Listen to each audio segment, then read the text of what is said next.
The easiest, most convenient way to shop for a car, all from the comforts and safety of our own home. Just log on to richardshonda.com, click on the Buy From Home button at the top of the homepage, and within a few simple steps, your new or pre-owned car will be ready for pickup or delivered right to your door. And right now, get summer clearance pricing even as you shop from home. It's fast, easy, and smart. Try it today at richardshonda.com. Where's the best place in town to get an oil change? Who gives you free coffee, Red Bull, and snacks while you wait? Who provides service on brakes, AC, and so much more? Grease Monkey. Open 7 days a week, 9 to 5, with 2 locations in Baton Rouge, Drusilla, and Sherwood Forest. Not long ago, banking meant you had to visit a branch in person, but that's not the case anymore. Hi, I'm Chris Harrell, Baton Rouge Market President at Home Bank. Home Bank has all the latest apps and tech features that make it convenient to bank wherever you are. But when you don't need an app, when you need a banker, we're there for you. We offer the best of both worlds. Helping businesses and families is what we do, because at Home Bank, we're not just bankers, we're your friends, neighbors, and partners. Home Bank, member FDIC. Mr. Electric is hiring. Here's employee Brandon Oob. I've made a great living for my family at Mr. Electric. Freedom to decide how much money I make, own company vehicle, great pay, with vacations and incentives to earn extra money. I look forward to going to work every day. Apply at MrElectric.com. Many people are injured and can't afford to get the treatment they need because insurance companies won't pay until a case is closed. I'm attorney Spencer Callahan. I'd like to help. Spencer Callahan is the one to see. Call 387-2323. Offices in Baton Rouge. 104.5 WNXX Jackson, 104.9 KNXX Donaldsonville, and WDGL HD2 Baton Rouge. This hour is brought to you by Spencer Callahan Injury Lawyers.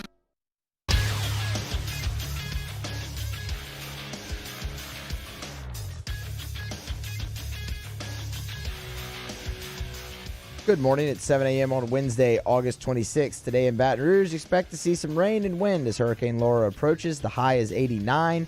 Coming up today on Off the Bench, presented by All-Star Toyota, WBRZ meteorologist Marissa Nuzzo stops by at 7:15 and 9:15 to update Laura. ESPN's Booger McFarland joins the show at 7:30. LSU digital media reporter Cody Worsham stops by at 8 a.m. We have the latest edition of Would You Rather Wednesday, and LSU head basketball coach Will Wade joins the show at 8:30. You can follow today's show on Twitter or Instagram at OTB_ESPN. Watch us live on the 104.5 ESPN YouTube channel. Get involved in the Bayou 4 chat. Make sure to subscribe to the Off the Bench YouTube channel and set your notifications for new content posted daily. Hour number 1 of OTB starts right now.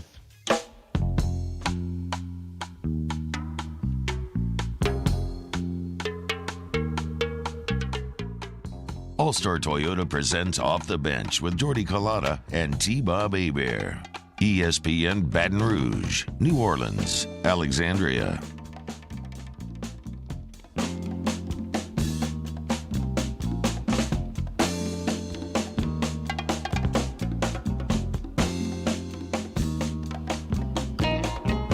Off and at it off the bench, 104.5 ESPN Baton Rouge, 100.3 ESPN Radio in New Orleans, 94.7 ESPN Alexandria, online at 104.5 ESPN.com. Good Wednesday morning to you. Jordy Collada, T-Bob Hebert, Matthew Musso, Danny Cardenas. Here with you until 10 a.m. this morning. Will Wade, LSU head basketball coach, going to stop by 8:30 this morning. Cody Worsham, 8 a.m. Would You Rather Wednesday, 8:15. Booger McFarland, scheduled to start his regular segment in a couple of weeks here, giving us a Wednesday. Talk a little NFL coming up at 7:30 this morning. Lots of news and information coming out. Brooks Cabina from The Advocate ran a Freedom of Information Act last night. Pulled some pretty juicy details from the NCAA, what could be coming down the pipe for both LSU football and basketball. Good day for the Dickie V crowd. As far as this side of the aisle, I just tell everybody to buckle up. Hold on. It's going to be the rocky waters, choppy waters over the next couple of weeks. I'll follow you anywhere, General. Come through on the other side. Speaking of General. It's going to be, but I mean, as we'll get to, there's going to be a way, way longer process in a couple weeks, huh? I mean, this fight's not going to be over for... Well, I mean, you would think just because of the Kansas-NC State. Yeah, we'll get into the details. But the IARP is a review committee now that is in place ever since Congress got involved. And Kansas, Memphis, and NC State all entered it. Kansas entered it in July of last year, and they still do not have an answer. So this is a long play, but what it means is the bet with Dick will not be resolved also for a long time yet. Technically you could say that we had the August deadline or whatever, but final answers will remain elusive for a bit longer. All right, here are your headlines on this Wednesday, August 26th.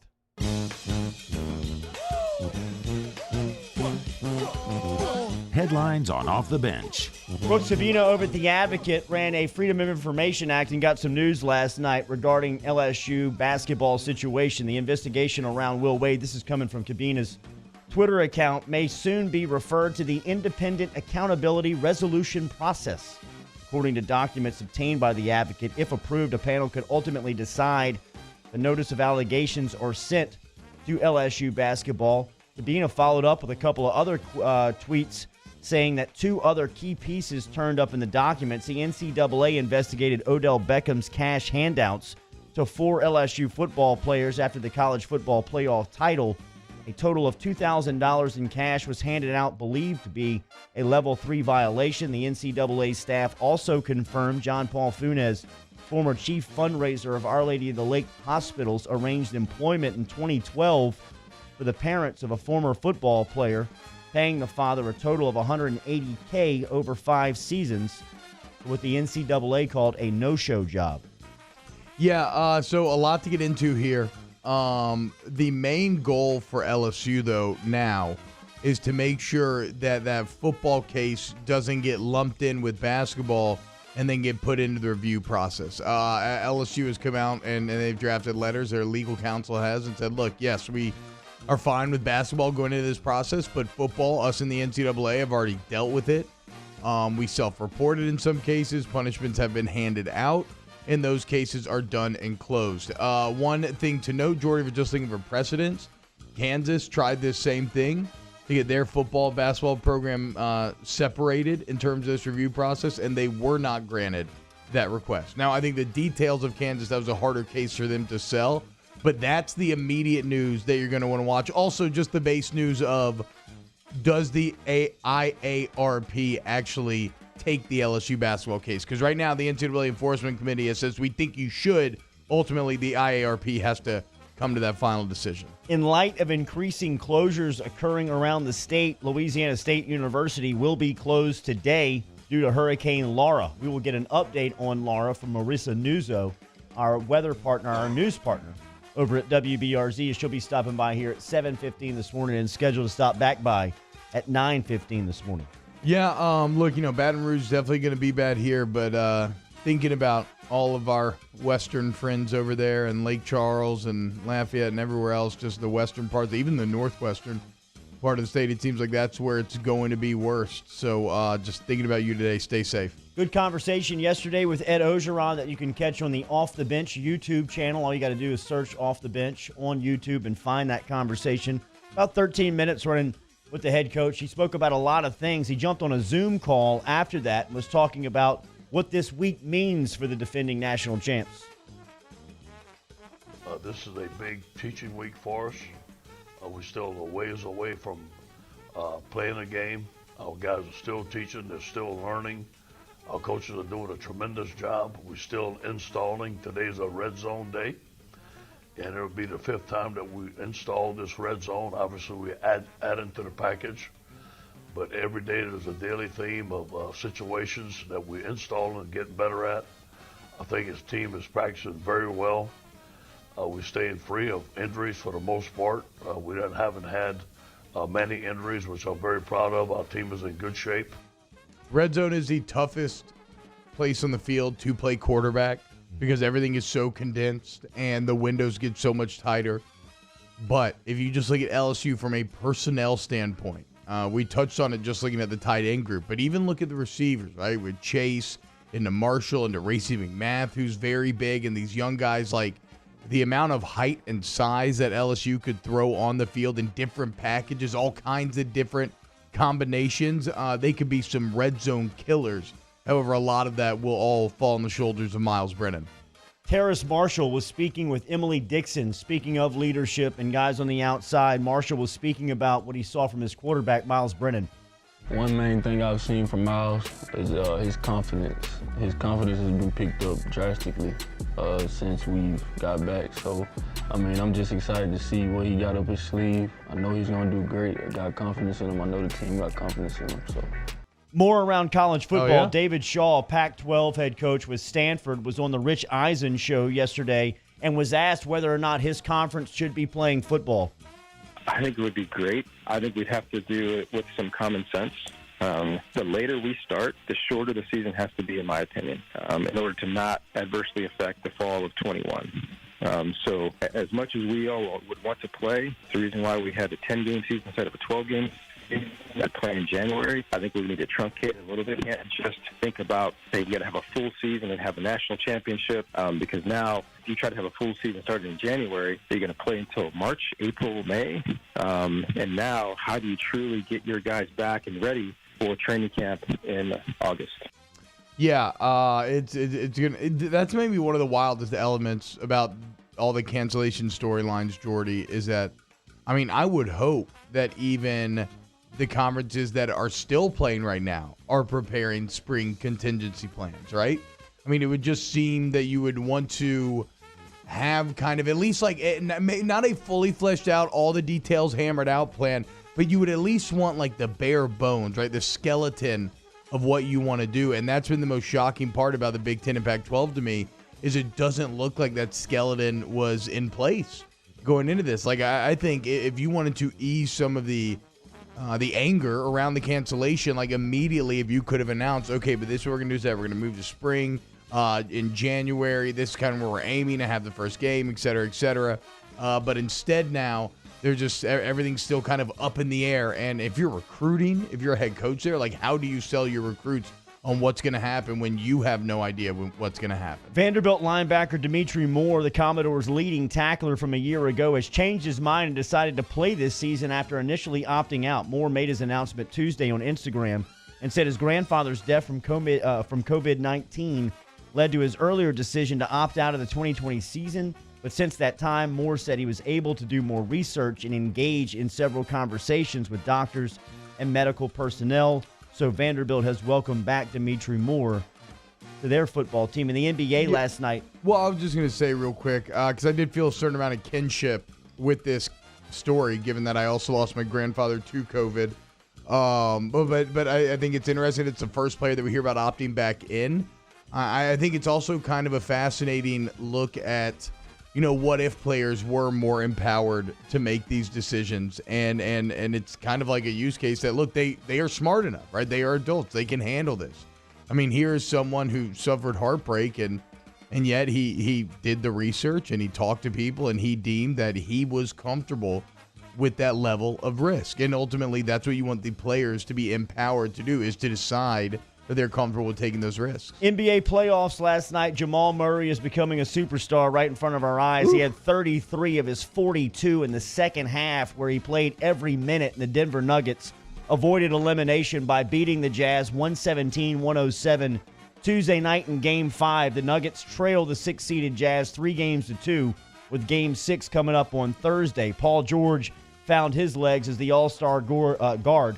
Scored 35, and the Los Angeles Clippers rolled past the Mavericks 154-111 on Tuesday night. 154 points. It was 111 to take a 3-2 series lead in that first-round Western Conference playoff series. Kawhi Leonard had 32. Montrezl Harrell had 11 rebounds to go along with his 19 points. Dallas's Luka Doncic, who hit that game winner and probably the highlight shot of the bubble in Game 4, was held at 22 points and 6 of 17 shooting last night for the Mavs. Yeah, so right before tip-off, and by the way, I mean, I don't want to just skip over Jamal Murray, because what he did, just staving off elimination, bringing his team back from the brink and just dominating down the stretch, it was super fun to watch.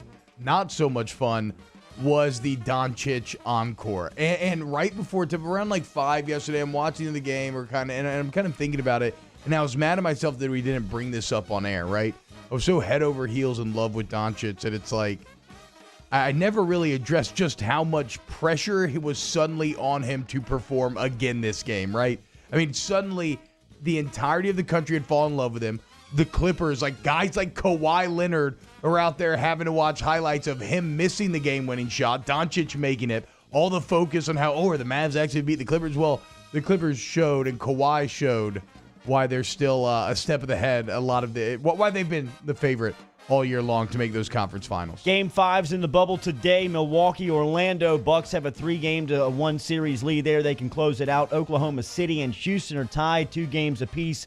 That's a 5:30 tip-off. And then tonight, the Lakers can close out Dame Lillard and the Trailblazers as they lead 3-1 there. Those are your headlines. What's trending here on Off the Bench. We'll get a weather report from our friends over at WBRZ to start off. The next segment, we'll also dive into some of the details that Brooks Cabina brought to light last night from The Advocate. We'll talk to Will Wade in the second hour today on Off the Bench. We'll play a little game of Would You Rather an hour from now. Lots to get to. OTB rolling on every day, powered and driven by All-Star Toyota.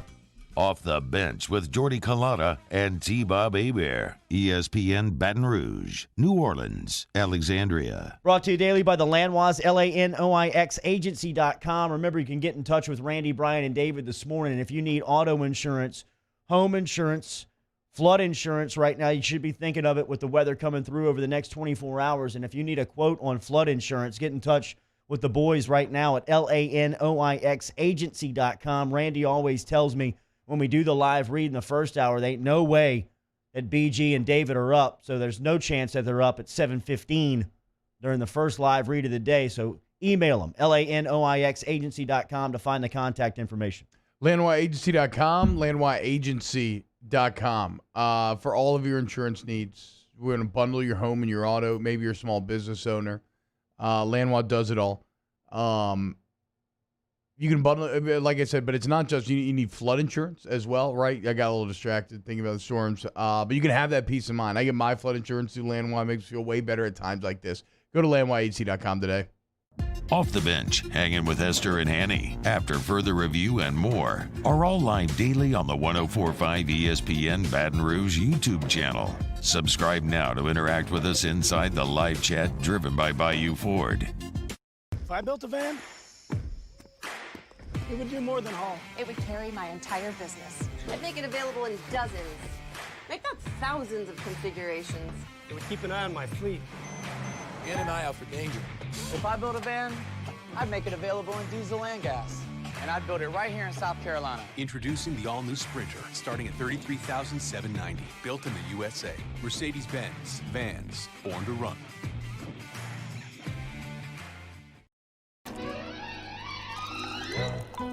Le posso offrire un caffè? Le posso offrire un caffè? Andiamo insieme da me, non c'è. Call Mr. Electric today for electrical repairs, upgrades, and installations. Gulf Coast Bank and Trust is a local bank with a straightforward philosophy. It's about doing the right thing for our customers. Participating in our community with annual local fundraisers.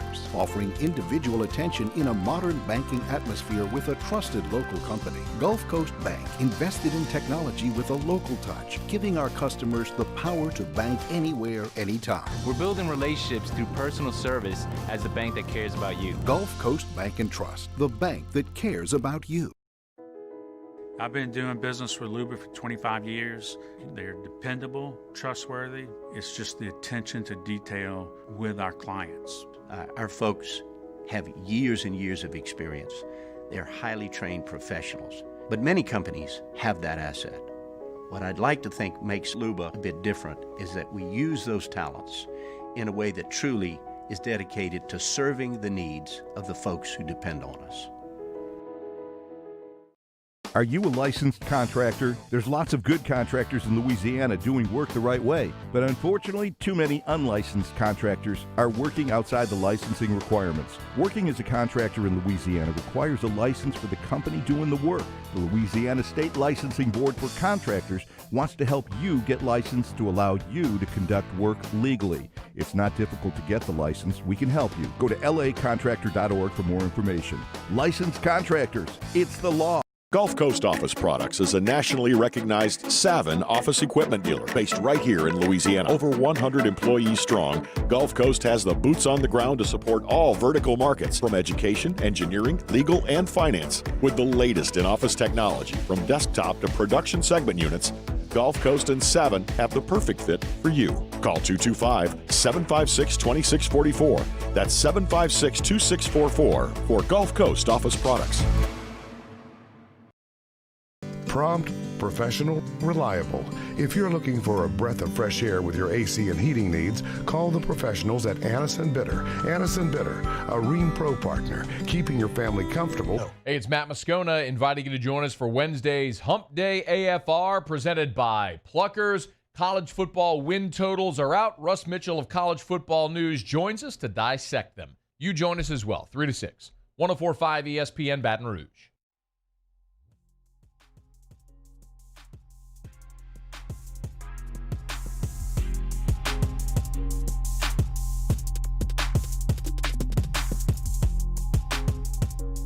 All-Star Toyota presents Off the Bench with Jordy Collada and T-Bob Hebert. ESPN Baton Rouge, New Orleans, Alexandria. All right, stick around here on OTB. We will play Would You Rather, taking your scenarios. Hop inside the YouTube chat app, brought to you by Bayou Ford. Give us a Would You Rather scenario. We'll get it to you coming up here on Off the Bench. Will Wade, LSU head basketball coach, going to stop by at 8:30 this morning. But everybody keeping their eyes on Hurricane Laura, and it has picked up speed and momentum overnight and is heading down to the Gulf Coast. Here to help us out on some of the information and the latest is our news partners over at WBRZ. From the weather department over there, meteorologist Marissa Nuzzo joins us again here on Off the Bench. Marissa, thank you for stopping back by. What's the latest? Well, we did just get the 7 a.m. advisory from the National Hurricane Center. Laura is now a Category 3 storm with winds near 115 miles per hour. And as of early this morning, it is expected that this storm will intensify to near Category 4 strength and make landfall as either a very low-grade Category 4 storm or a high-grade Category 3 storm. So can you give us some sort of frame of reference in terms of what that means? Not just in like raw wind numbers, but what it means in terms of like safety, evacuation, precautions that should be taken, et cetera. Well, near Lake Charles, things are a completely different story than what we're going to see here. So near Lake Charles, they're expecting to see close to 15 feet of storm surge, and there's many evacuation orders in place there. But for us here in the Baton Rouge area, a little bit of a different story for us. We'll be on the east side of the storm. We'll see several rain bands moving through the area today, with each of those capable of producing some flash flooding in isolated events as well as some isolated tornadoes. So I would say for us today, the main concern will be the possibility of a spin-up tornado. Marissa Nuzzo joining us here from WBRZ. She's on Twitter at Marissa Nuzzo WX. At what time of window today do you expect the rain to start? I will expect the first storms to start popping up around 10:30, and then they'll continue throughout the day and into tomorrow as well. Marissa, thank you. You'll be checking back in with us at 9:15. We appreciate your time this morning. Yes, thank you very much for having me. Marissa Nuzzo checking in this morning from WBRZ. So it seems like our listeners to the west in the Lafayette and Lake Charles area should be gearing up for a little bit more fierce of a storm than we are here around New Orleans and Baton Rouge. Yeah. So we'll be giving you the latest from WBRZ throughout Off the Bench here, as Marissa will stop back by with T-Bob in the third hour on OTBOT to give the latest there. But she expects rain to start around 10:30 here in the capital city, and the listeners to the west of us, if you're listening on 98.1 HD2 in Lake Charles and Lafayette, as Marissa said, there are evacuation orders that are being announced presently. So make sure that you're tuned in to your local leaders. Yeah. Scary time for everyone over there in Lake Chuck and that whole area. Definitely not the news you were hoping for overnight with it going to a Cat 3, maybe Cat 4. So we'll update you again at 9. All right, T. So we talked a little bit about it in headlines, and we'll talk to Will Wade coming up about it. And we'll talk to Will Wade at 8:30 this morning. He cannot talk a lot about what happened as far as the latest news. In fact, he can't say anything Up ongoing to that legal case. It is. But he will be here at 8:30. But as we said from the Advocate last night, Brooks Cabina pulled a Freedom of Information Act and picked up some of the news on what's the latest between LSU and the NCAA. And this is all coming from Cabina's Twitter account. And as we said, he did a good job of reporting on this, so make sure and give him a follow on Twitter and get to his Twitter account to read all of the latest information that's happening there that's coming out of the Advocate. And it's the number one story at advocate.com if you go over there now, but Brooks wrote up. Do you want me to give kind of a base, just a base rundown of where we're at now? Just kind of a summary? Yeah, summary for anybody who missed headlines or isn't. Okay, so two separate NCAA enforcement committees have been looking into LSU, right? They've been looking at LSU ever since those original allegations and when Wade got suspended and all of that. Well, they have now referred the LSU case to the IARP, the Independent Accountability Resolution Process. This is a system formed by Condoleezza Rice in response to college basketball and all the drama with Congress. The IARP's Infractions Referral Committee, man, if this isn't bureaucratic, I don't know what is, will decide whether to approve or reject the referral request from the NCAA Enforcement Committee. Now, why is NCAA Enforcement Committee saying that they should investigate LSU? There are 5 factors, but the main one, and the one that seems to be being harped on, is because they don't feel that LSU or that Will Wade was very forthright in terms of giving them the information that they were seeking. The thing that they keep going back to is that it took 13 months to get the complete cell phone records of Wade to the NCAA, and that like multiple deadlines were passed, and they just didn't feel that they were very cooperative. Wade and LSU, Wade, for what it's worth, said he has no opinion on the matter. You know, it's just the process got to play out. LSU is saying they support the IARP looking at LSU basketball, and then as we said, the main thing LSU football objects to is being lumped in with the basketball investigation because the Our Lady of the Lake scandal and Odell Beckham giving money after national championship. And a third thing that just seems very little, but apparently Ed Orgeron admitted to inadvertent but impermissible contact with a prospect, which LSU compliance self-reported. It led to 30 days off on the road during the next recruitment. This is all old. This was self-reported July 31st, 2019. So basically there's 3 more minor infractions from LSU football that look like they're taken care of. And right now, LSU is lobbying. Their legal counsel is saying, look, yes, IARP, look into basketball. That's fine. As far as football goes, we've already worked it out with the NCAA. Punishments have been meted out. These cases are closed. There's no need for that to go to this independent review process. Yeah, the player at the center of the impermissible contact on Orgeron was Jordan Birch, who was the number 1 player in last year's recruiting cycle as he was up there at his high school and made contact in a hallway. And a teacher up there who's a South Carolina fan. Oh, okay. I kind of respect that, though. Turned a lot of coaches in. I mean, I think that everybody got turned in from Jordan Birch and visiting that. I respect it, too, because if you're over at U-High and you're over at Walker and you're over at Zachary, if anybody comes in there and has an impermissible benefit with Chris Hilton, Brian Thomas, or any of those cats, you want to make sure that it's reported. But I think I just got to like it because it shows how crazy college football fans are. Right, this social studies teacher was like, okay, Ed, I got something for you. Yeah. They going to come up in here. Screenshot. Hey, Coach Muschamp, you think I can get on the field for that big game next year? I mean, if it is kind of interesting, though, if this is how strict things are, I still, you missed our conversation with Shea, though, but what Georgia and Oklahoma did last week, having players on campus, but then saying that, like, none of it was official, that it was player-led, and that they never talked to a coach the entire time they were there. Like, there's a little smoke there, right? I mean, there's got to be something involved there. But back to this story, Jordy. I almost view it as 2 different stories. The first is what will happen to LSU football. Like we said, Kansas tried to get their investigation separated. That was not granted.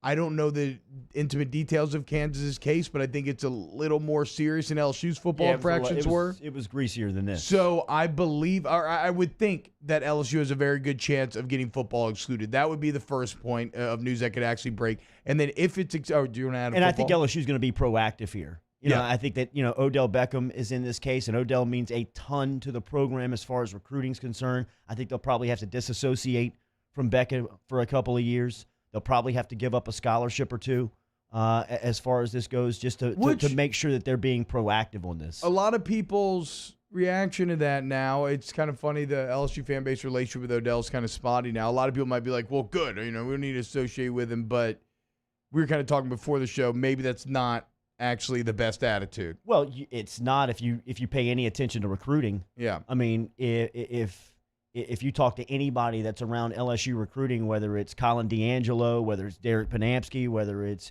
anybody on that staff, one of the first names that comes out of any recruit's mouth when you talk about LSU alumni or guys that they pay attention to in the league that has LSU ties, it always starts with Beckham. Yeah. And I mean, think about the gifts that Beckham has sent the team all legally over the last couple of years through bowl gifts. I think he sent his updated shoe a couple of years ago. I mean, think about Jefferson and Chase had on his cleats in the national championship game.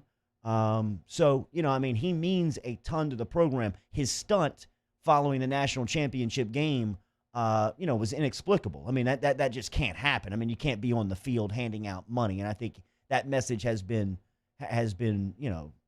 communicated to Beckham from LSU. But I think LSU is going to have to take some type of action with their relationship in Beckham, and I think that they'll probably have to disassociate for a couple of seasons. Yes, that's a huge bummer, just really all around. But the case does seem to be closed, right? LSU chased down the money, and this is where actually LSU having a very strict compliance department is a positive. And I know that we look at things from such a pure wins and loss perspective that we can be like, screw compliance, throw it to the wind. But when you have a strict compliance department that does self-report and is doing their job like they should be, well, it helps protect you against higher penalties than you would get otherwise. So I think it's actually going to be a positive for them. And then the other question becomes, does the LSU basketball, does that get approved for review? And then if it enters that process, how long does it take? Because like we say, Kansas entered in July of last year. They still have no answers. So you could be looking at like 6 to 12 months before we know. Real quick, when did they get the phone records? Did we find that out? Was it last fall? Yes, it was last fall. It was last October. I mean, they've been 2019. It's been a long, long time. You know what I mean? Like, okay, yeah. Yeah. All right. I Will agree. Wade coming up an hour no from now. No new info. You know what I mean? Booger McFarland talking NFL next. Off the bench with Kalana and T-Bob. Brought to you daily by All-Star Toyota. Remember, All-Star Toyota is online at allstartoyotaofbatonrouge.com. Good to link up yesterday with Lee Carney, Nick Richard for a little weekly lunch that we got going on with the All-Star Alphas over there. Lee Carney and his team over at All-Star Toyota. Great crew over there. Aaron Piku, stop in and see him in the sales department. Tommy Wagasback from the service department. Everything is online at allstartoyotaofbatonrouge.com. All-Star Toyota of BatonRouge.com. All-Star Toyota of BatonRouge.com. Go there today. Join the All-Star family like I did. Lee and Aaron and the boys and girls over there at All-Star can guide you through the entire process. Shout out to my guy, Richard. He helped because I was a little overwhelmed, right? I didn't know where to start. And they showed me the options, and all of a sudden I realized that a minivan was the right car for me. Maybe that's not for you. Maybe you want a new 2020 Tundra, $4,500 cash back, a new 2020 Camry, 0% APR finance for 72 months. Go check out all the great deals at All-Star Toyota of BatonRouge.com.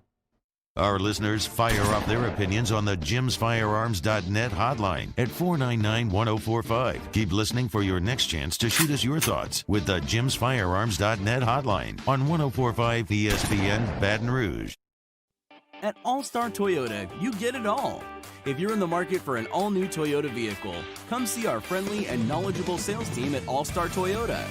Located in Baton Rouge at the corner of Airline and Goodwood, we've been serving our community since 2005 by offering a large selection of new Toyota cars, trucks, and SUVs. Get behind the wheel of your dream car and take a test drive at All-Star Toyota today. Are you a licensed contractor? There's lots of good contractors in Louisiana doing work the right way, but unfortunately, too many unlicensed contractors are working outside the licensing requirements. Working as a contractor in Louisiana requires a license for the company doing the work. The Louisiana State Licensing Board for Contractors wants to help you get licensed to allow you to conduct work legally. It's not difficult to get the license. We can help you. Go to lacontractor.org for more information. Licensed contractors, it's the law.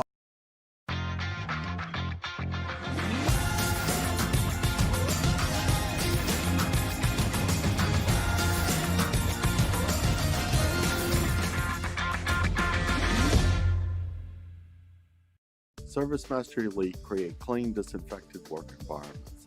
As a local business, we take pride in serving the New Orleans and Baton Rouge areas. Our cleaning protocols follow CDC and OSHA standards for healthcare settings, offices, senior living, restaurants, and industrial plants. Contact Service Mastery Elite to get your operation ready for reopening with germ disinfection cleaning. Service Mastery Elite, the trusted choice in professional cleaning since 1996. If I built a van, it would do more than haul. It would carry my entire business. I'd make it available in dozens, make not thousands of configurations. It would keep an eye on my fleet. And an eye out for danger. If I built a van, I'd make it available in diesel and gas. And I'd build it right here in South Carolina. Introducing the all-new Sprinter, starting at $33,790. Built in the USA. Mercedes-Benz. Vans. Born to run.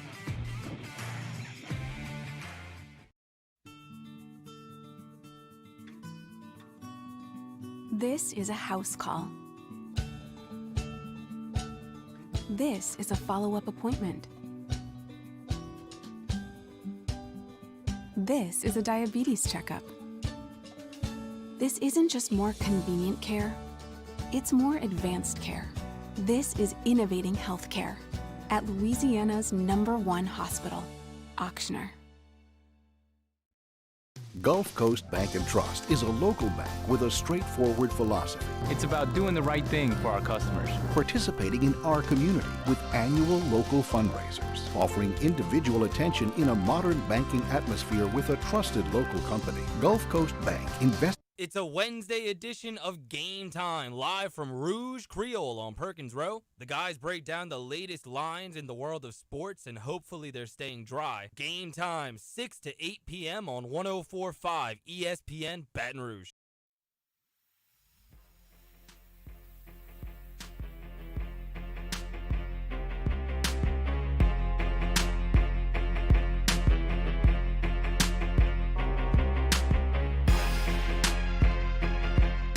All-Star Toyota presents Off the Bench with Jordy Collada and T-Bob Hebert. ESPN Baton Rouge, New Orleans, Alexandria.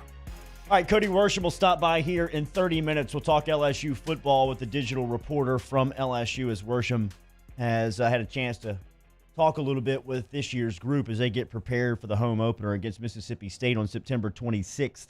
Booger McFarland, who is an NFL analyst up at ESPN, does great work, former first-round pick coming out of LSU, is about to become back on his Wednesday regular rotation, which is always presented by Central Plumbing Company, but kind enough to give us an August Wednesday to talk a little NFL is Boog. Good morning, big fella. How are you? So this will be considered like a free appearance? Is that what we're going with? Yes, I know those checks never stop coming in the mail, so free is debatable. You are doing this just because you like me so much. That's right? I love it. Let's go with that one, T-Bob. Oh, there we go. I needed that today. So you're a good reference for this. You were the honorable captain for the national championship game, and some reports are coming out that some of the NCAA findings on Odell following the game has come out. There's reports that LSU may disassociate themselves with Beckham over the next 2 years. That is a sticky line for LSU football because of how much he means in the recruiting world. As somebody who cares about the program, knows Odell, knows a lot of people in the inner workings of LSU football, how do they handle this thing? Well, I think publicly you got to handle it the right way. If that means you have to, quote-unquote, disassociate yourself, then that's fine. I think privately, there's probably going to be a couple secret meetings, maybe some phone calls behind the scenes, and, there won't be much disassociation, if you know what I mean. Sure. But publicly, you got to do what's right. You got to come out. You got to make the right statements. You got to, say the right things because really that's all that matters. Now, we all know that there are under-the-table deals and backdoor deals and all that. I think we all know that Odell Beckham Jr. is always going to be an LSU Tiger. It's kind of like Reggie Bush's Heisman. Mm-hmm. Well, we took back Reggie Bush's Heisman. Well, he still won the damn Heisman. Like, you can take it back, but he still won the Heisman. So you can disassociate yourself with Odell, but Odell is still going to be a Tiger regardless of what they say. So I really don't think it's that big of a deal. it's just something from a public standpoint that in this country we like to have, or we like to put on public fronts and shows to make certain people happy. Well said. Talking to Booger McFarland here. Boog, okay, let's talk NFL because I am getting so excited, man. We are 2.5 weeks out from watching Brady and Breeze do battle with some excellent offensive weapons. He'd be good on the Saints-Bucks weapons question That's here. what I'm saying, dude. Okay, well, we'll get there, but I just want to start here. You're Tampa. What is what's the hype around Brady right now? Because everything that I'm reading just sounds like these receivers, these young tight ends, just everybody is in awe of how good he is and how good he could make them. Well, T-Bob, it's kind of like the first time you saw me. You were like, is that dude a defensive lineman?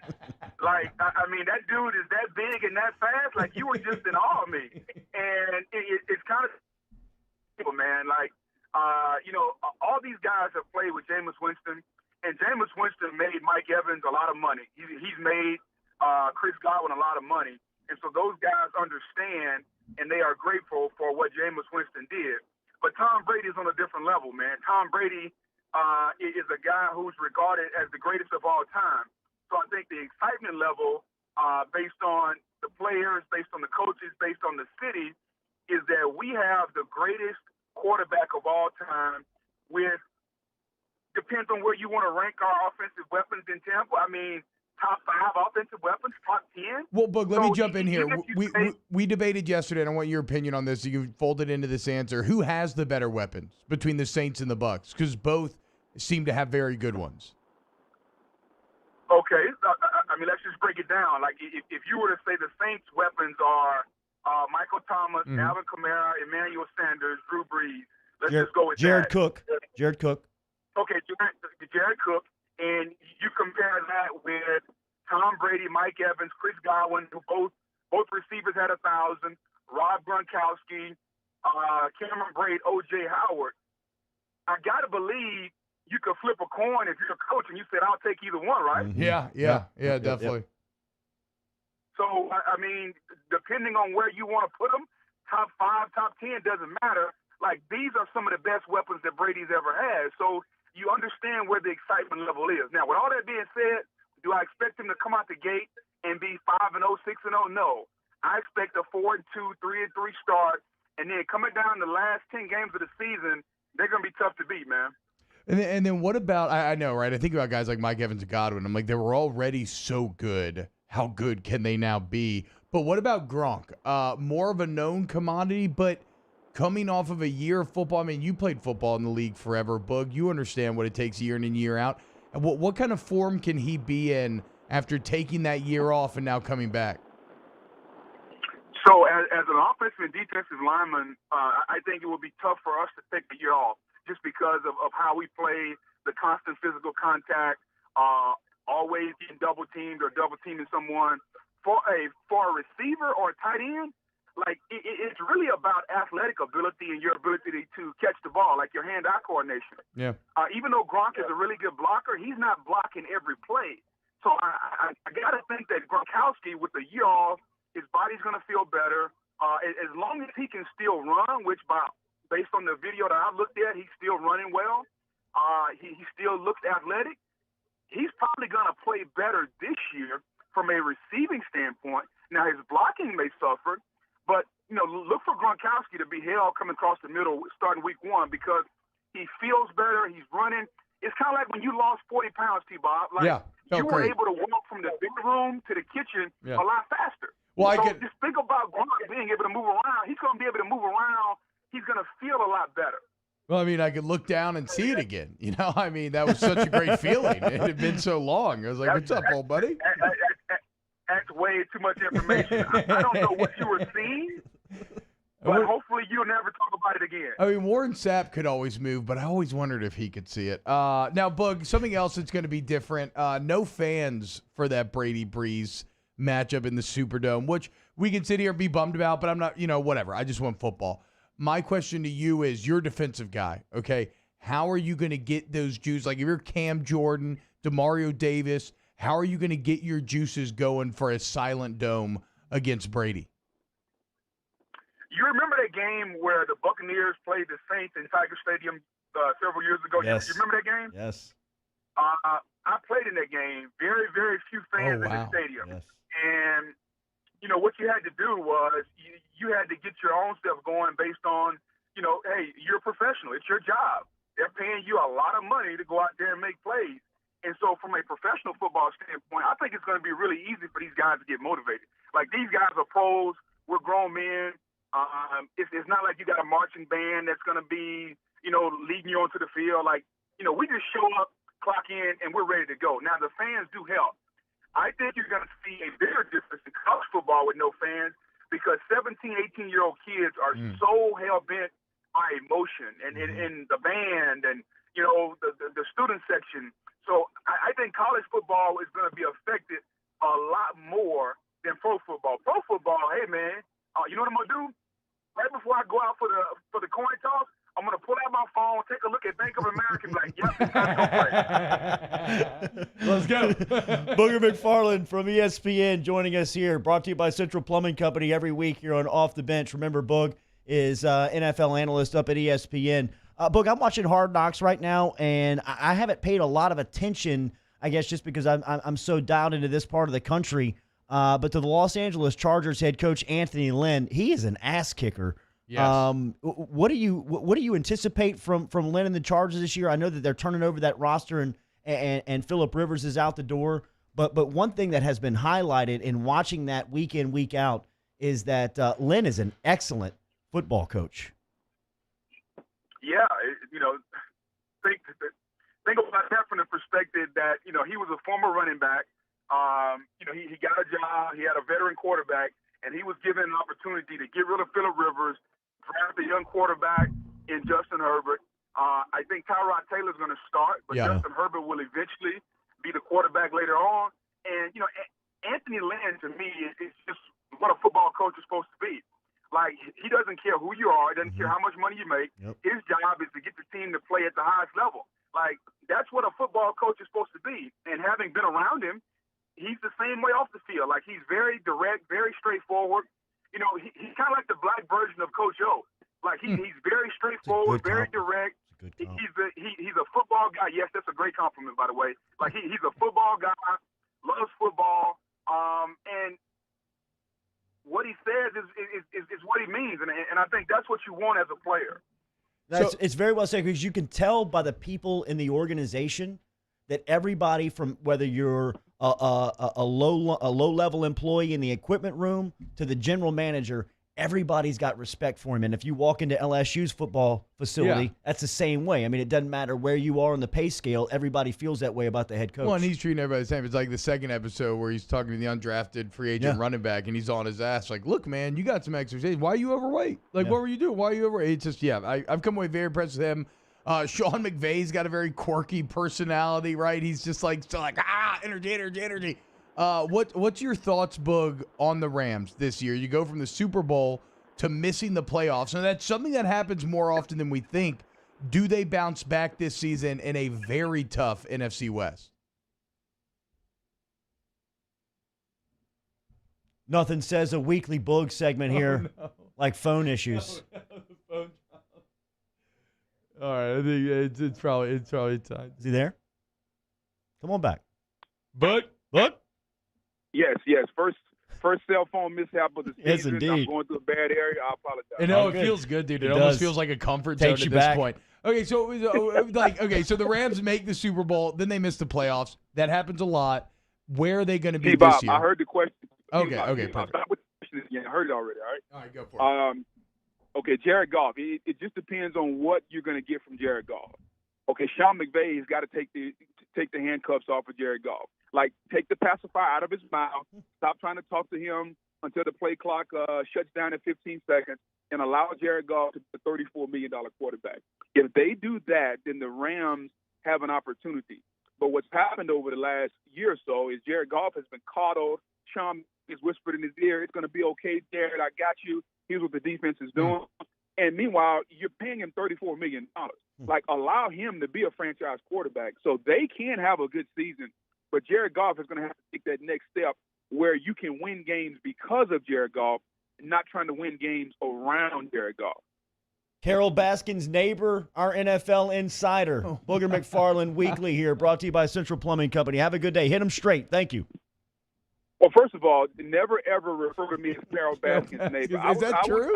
I would appreciate 2 blocks over if you refer to me as T. Bob's muse, Yes. rather than Carol Baskin's neighbor. Actually, and Boog, have you seen the memes? You kind of look like Zion when he's older. Have you seen these floating around the internet? See, Bob, the internet is undefeated. I've seen memes of you where you had a six-pack. Do I believe it? No. Later, man. Later. Close that hour one next. Off the bench with Kalana and T-Bob. He is Baskin's neighbor, too. By the way, I mean, 2 he lives blocks 2 down. blocks. He Like lives the house. Like 2 Like, blocks I away. thought you meant maybe they're just in Tampa together. Just right around the corner. Wow. Brought to you daily. Carol, That is brought to you Carol's by got a big house, I would imagine. Central Plumbing Company. I mean, you know, Boog's in a high rent district. That's what I'm saying. 925-8552, online centralplumbing.org. All right, here comes the storms. We've been reminding you about them, and over at Central Plumbing Company, they can get you a full-service generator, full home generator, sold and installed. 925-8552, online centralplumbing.org. Centralplumbing.org, centralplumbing.org. Again, you want that home generator, 925-8552. Make sure you have peace of mind during the storms. You can keep playing video games because you won't lose power, whatever you want, right? Central Plumbing's got you. During the storms or just during everyday life, if you have any plumbing issues, 925-8552, centralplumbing.org. They're licensed, bonded, and insured. You can trust who's coming in your home. Flat rate pricing, great warranty. I don't go anywhere else. You shouldn't either. centralplumbing.org. In times of need, get a full list of phone numbers, websites, and other important emergency information on the Demco Stormwatch page at 1045ESPN.com. $10,000 off MSRP on a new 2020 Ford F-150. All new Bayou Ford vehicles come with a 1 million mile powertrain warranty. And with Bayou to You, free delivery right to your door. The crew at Bayou Ford is going to do right by you. Crime has serious consequences, but anyone can make a mistake. If you find yourself in trouble with the law, know that you have rights, and it's okay to demand them. The law offices of O.C. Brown are here to protect you and your rights. Felony or misdemeanor, DUI or drug charge. No matter what crime you're accused of, you still have rights. Let the law offices of O.C. Brown uphold them. Call 225-343-1111. Your law firm for a lifetime. Gulf Coast Bank and Trust is a local bank with a straightforward philosophy. It's about doing the right thing for our customers. Participating in our community with annual local fundraisers, offering individual attention in a modern banking atmosphere with a trusted local company. Gulf Coast Bank invested in technology with a local touch, giving our customers the power to bank anywhere, anytime. We're building relationships through personal service as the bank that cares about you. Gulf Coast Bank and Trust, the bank that cares about you. To all of our heroes working on the front lines of this COVID-19 pandemic, your bravery and selflessness represent the very best of us, and we want to say thank you. I'm asking everyone around the state to join me in celebrating the heroism of our healthcare professionals on the 19th of every month at 1900 hours, that's 7 p.m. Write a note of appreciation, make plans to donate to charitable organizations, or say a prayer. To learn more, visit 19thanks.org. Thank you, and God bless. At All-Star Toyota, you get it all. If you're in the market for an all-new Toyota vehicle, come see our friendly and knowledgeable sales team at All-Star Toyota. Located in Baton Rouge at the corner of Airline and Goodwood, we've been serving our community since 2005 by offering a large selection of new Toyota cars, trucks, and SUVs. Get behind the wheel of your dream car and take a test drive at All-Star Toyota today. This isn't just another day. It's so much more. Kelly's life was put on hold when her auctioneer primary care doctor discovered a rare blood disorder. Her doctor connected her to an auctioneer care team of cancer, heart, and kidney specialists. With multiple primary care locations around Baton Rouge, same-day appointments, and online scheduling, we're relentless about keeping you healthy. Auctioneer Baton Rouge, innovating healthcare for Kelly. Citizens Bank is proud to bring you the Fan of the Week. But during these times with no fans, Citizens Bank is switching its support to the Banking on BR campaign to raise money for the Baton Rouge Food Bank. You can help out by visiting brfoodbank.org or bankingonbr.com. Yo, join us for a Wednesday edition of Hanging with Hester and Handy, presented by Richards Honda. We'll continue to give you the latest in New Orleans Saints and LSU football training camp from noon to 3 on 104.5 ESPN Baton Rouge.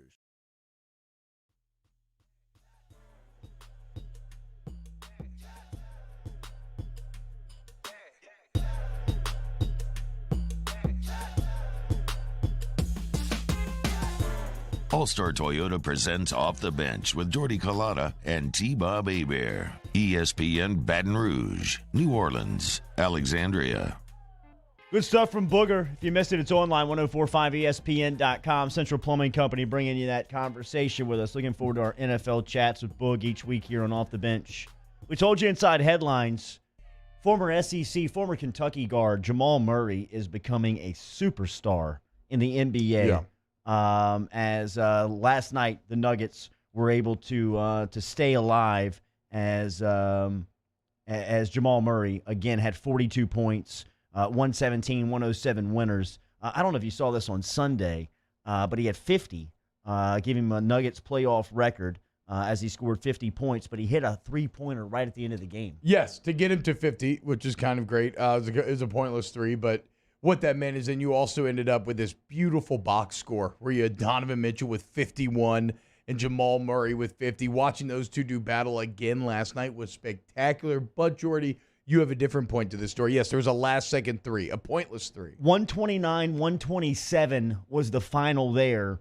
The spread of that game was the Jazz minus 3.5 or 4, no matter the service that you looked. You couldn't find it anywhere outside of the 4 number, which means numerous gamblers lost out on their bets and suffered probably some of the worst beats. I got to imagine you'll see this on SVP, his Sports Center coming up on bad beats, the Jamal Murray shot at the end of the game. But according to Yahoo, who is the head, and they got in touch with the head of communications over at BetMGM, one client had 2 bets on the Nuggets at plus 3.5. Which means that one of his bets was $55,000 and the other one was at $60,000 on the money to throw around. That's on just professional gamblers, on a I guess, huh? It's got to be. In the bubble, I mean, could you imagine watching that game with $111,000, $110,000? See, to me at that point, though, it's like, of course, I can't imagine it, but it's got to be different for them. Whoever this is just has more money than God, or like you're saying, Jordy, they're professional gamblers. So the bettor's looking at, with 4 seconds left, at losing $115,000. Murray's shot doesn't hit the rim, goes through the net. He ends up winning $215K. Hey, let's go, it's dude. A good night at the office, man. Shout out to my guy, Brody Miller, secret degenerate gambler, betting first quarter totals last night. Jokic's last second three won him $30. Wow. He's bad off. Yeah. Hour 2 next. You can't be gambling quarter by quarter. With Collada and T-Bob. Brought to you by Donaldsonville Glass and Body online. Donaldsonville Glass and Body on DGBauto.com. Yep. 415 Division Street. Remember, if you got into an accident, you can get in touch with Donaldsonville Glass and Body. You can find them online. They offer 24-hour towing. They can get to you today. If you've been in an accident, if the car is at the house, at the office, you need it moved to 415 Division Street. Look them up online, dgbauto.com. dgbauto.com, DonaldsonvilleGlassandBody.com for all your car needs. As we said, look, maybe if anything goes wrong during the storm, the insurance company cannot tell you where to go. You tell them you want to go to Donaldsonville Glass and Body. The collision repair second on your car is going to look brand new. But ultimately, it is the customer service and the satisfaction, okay? They're not trying to cheat you. They're not trying to maximize profit. They're not lying, making up things that you need fixed. They want you to be satisfied. They want to get you back on the road quickly and safely because they know if they do that you will be back. I always go back. You will too when you go to Donaldsonville Glass and Body. I've been doing business with Luba for 25 years. They're dependable, trustworthy. It's just the attention to detail with our clients. Our folks have years and years of experience. They're highly trained professionals, but many companies have that asset. What I'd like to think makes Luba a bit different is that we use those talents in a way that truly is dedicated to serving the needs of the folks who depend on us. If I built a van, it would do more than haul. It would carry my entire business. I'd make it available in dozens. Make that thousands of configurations. It would keep an eye on my fleet. And an eye out for danger. If I build a van, I'd make it available in diesel and gas. And I'd build it right here in South Carolina. Introducing the all-new Sprinter, starting at $33,790. Built in the USA. Mercedes-Benz. Vans. Born to run. Gulf Coast Office Products is a nationally recognized Savin office equipment dealer based right here in Louisiana. Over 100 employees strong, Gulf Coast has the boots on the ground to support all vertical markets, from education, engineering, legal, and finance. With the latest in office technology, from desktop to production segment units, Gulf Coast and Savin have the perfect fit for you. Call 225-756-2644. That's 756-2644 for Gulf Coast Office Products. Are you a licensed contractor? There's lots of good contractors in Louisiana doing work the right way, but unfortunately, too many unlicensed contractors are working outside the licensing requirements. Working as a contractor in Louisiana requires a license for the company doing the work. The Louisiana State Licensing Board for Contractors wants to help you get licensed to allow you to conduct work legally. It's not difficult to get the license. We can help you. Go to lacontractor.org for more information.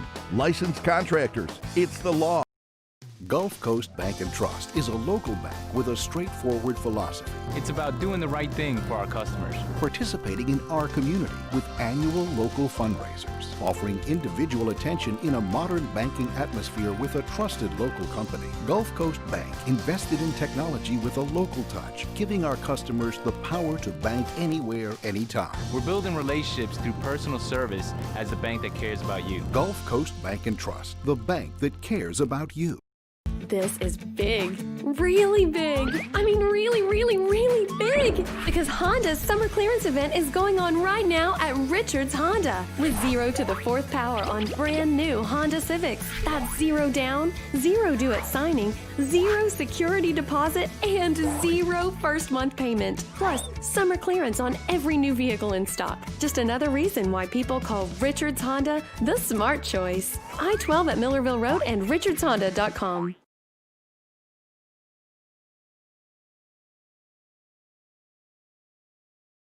Rouge. This hour is brought to you by Spencer Callahan Injury Lawyers.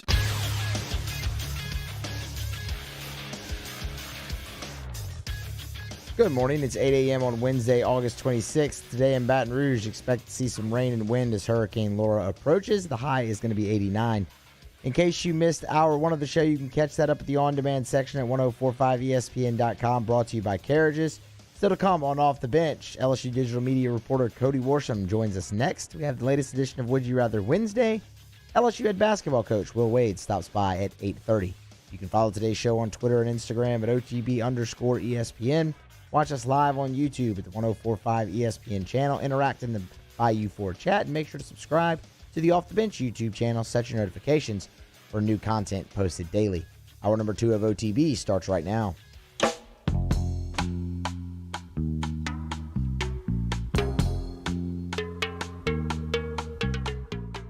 All-Star Toyota presents Off the Bench with Jordy Collada and T-Bob Hebert. ESPN Baton Rouge, New Orleans, Alexandria.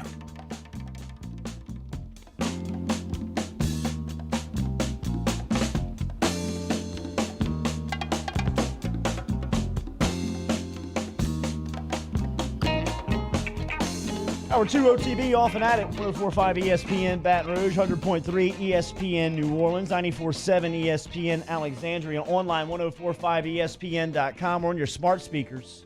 We're on YouTube. Hit them there on 104.5 ESPN station. Any highlights you may have heard, like Booger McFarland, Ed Ogeron yesterday. You can catch that at the Off the Bench station. Make sure and subscribe and get notified there. Stick around, hour 2. We're going to talk to Will Wade coming up here at 8:30 this morning. Would You Rather Wednesday coming up here at 8:15. Taking your scenarios inside of the Bayou Ford YouTube chat app. So if you want to get in there. Sorry, I'm trying to get Cody in here. Yeah, it's all good. Do your thing. Theodore Long, everybody's telling gambling stories.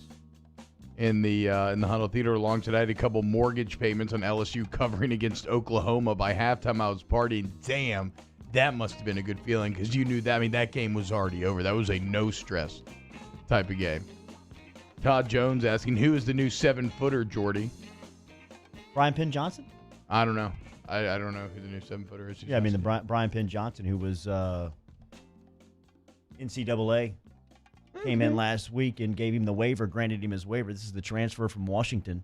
We're going to talk to Will Wade coming up here. And Cody knows this as well as anybody. I mean, this was a huge position and need for this LSU basketball team was to get a rim protector in, and Wade was very emphatic about that.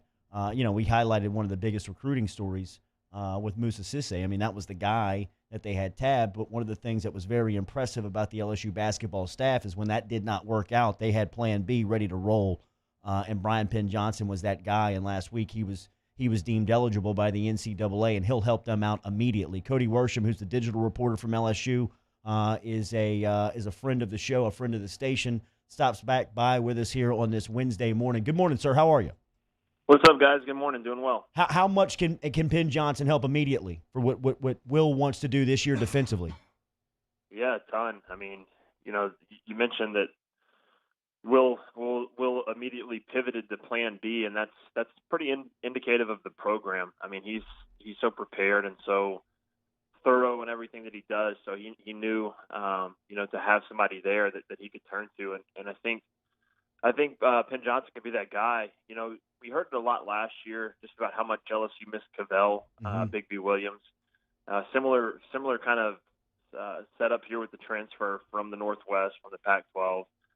Come in and play. And I don't know if he's going to be as good as Cavell was. That's asking a lot. But if he can just do some of the things, like LSU just didn't have anybody that could do those things last year. The rangy rim protector who can, switch on a pick and roll in emergency, who can show and recover on a pick and roll, who can cover the floor. That's really valuable in college basketball, and it's really valuable to the things that Will Wade likes to do on defense too. If you remember that run that LSU made a couple years ago to the Sweet 16, they weren't great defensively, but they were a pretty good defensive pick and roll team, especially. And Cavell was huge in that. So if Penn Johnson can do that, at least some semblance of it. He doesn't have to be 30 minutes a game. He doesn't have to be all SEC. He doesn't have to be SEC Defensive Player of the Year. But if he can give them that defensive versatility that they just didn't have last year, just covers up so much and it makes your defense better pretty instantly. It's like a Band-Aid that you can put on things to fix a lot of problems in one fell swoop. So he's going to be huge. Cody Worsham, digital media reporter, great podcast that you can subscribe to over at lsusports.net. Boot Up is one of them.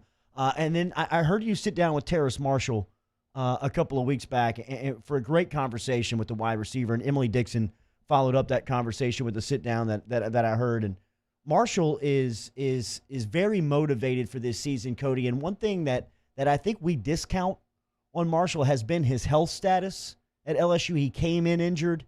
He got banged up last season. It seems like for the first time he's really got a clear head and a healthy body going into camp. Yeah, I mean, last year he gets hurt in the Vanderbilt game and kind of a weird injury. I remember after the game, like going to the bus and Terrace is on crutches, and I was like, I don't even remember Terrace getting hurt, and it just kind of happened on a third down play where he tried to extend for a ball and just kind of hurt his foot. But the way he came back from that showed me a lot. I remember one day being in the facility and talking to somebody, and Terrace kind of walked by, and he said, "Hey, when are you coming back? You coming back for maybe the Alabama game?" He said, "No, I'm coming back for Auburn." And it was just so quick, his recovery, and he wasn't 100%. He probably wasn't 100% until late in the season when he really blew up in the playoffs, had a couple touchdowns, and in those big games down the stretch of the season, and that was probably the healthiest that he had been since before the season when he came into the season at 100%. So if he can be that guy this year, I mean, the numbers are off the charts. If you look at percentages of touchdowns as a ratio to catches, he was number one in the country last year. He had, I think, like 1 out of every 5 catches was a touchdown. So he's a huge red zone weapon, but he's more than that too. He's a complete receiver, and I think this year with an expanded role with Jefferson gone, with some health to him, I think he's going to show that. I think he's going to have a huge year. We mentioned Boot Up. That's the LSU basketball podcast. Hay Fighting podcast is the LSU football podcast where you can find that discussion with Terrace Marshall. Cody, one of the things I wanted to talk to you about was on the offensive side of the ball. And there's so much expectation now with LSU, but you look at these weapons, and Marshall is one of them. Jamar Chase coming back as the Bolitnikoff Award winner last season. Arik Gilbert is a Gatorade National Player of the Year. Racey McMath seems like he's ready to break out. And then you look at these running backs. When you look at the offensive dynamic with Ensminger, Linehan, now Kevin Falk making decisions on that side of the ball. How do those guys work together to try to follow up last season's success on offense to put this group in a position to set records? Yeah, I mean, I have really high expectations for this offense. Like, are they going to have a Heisman Trophy winner and a Bolitnikoff winner again and do everything that last year's team did? Maybe not exactly to that standard, but if you look at it over like the last 10 years, could it be the second best LSU offense we've seen? Yeah, I think it can be, and I think it can. I think its ceiling is super high. It obviously comes down to Miles, his ability to distribute, and I've kind of said this a few times. I think the biggest thing for Miles this year is how is he going to do when he faces some adversity? Because that's the first element that a college football quarterback has to pass is, what do you do when you mess up? What do you do when you make a mistake? Do you still have that aggressive mentality that you need in this offense? And Joe, he learned that through his first year as he got more and more comfortable with the offense, and obviously blew up last year. But I think Miles is going to be huge. He just got so many weapons. You mentioned there, Terrace, Jamar, Gilbert, McMath, and then the guys in the backfield at the running back spot. It just feels like it's got a chance to be an elite LSU offense and guys that can make plays all over the field. You've got big receivers. You've got the shifty guys in the slot, especially the two freshmen who have looked really good. And the people that I've talked to at camp, and I'm sure y'all have heard some of the same stuff that Coach O's talked about this, like the first thing that's standing out to a lot of people that have seen some practices is how good and deep and versatile this wide receiver group is. Yeah. And, you lose a Justin Jefferson, you think, there's no way that the room can get better, but the room might be better. It might just be deeper and stronger and have a broader base of talent because Jamar, I know he won the Bolitnikoff last year and was really good. He's gotten a lot better. Like everything that I've heard is he's looking really good out there, even better than he did last year. You add in Terrace, you add in Gilbert.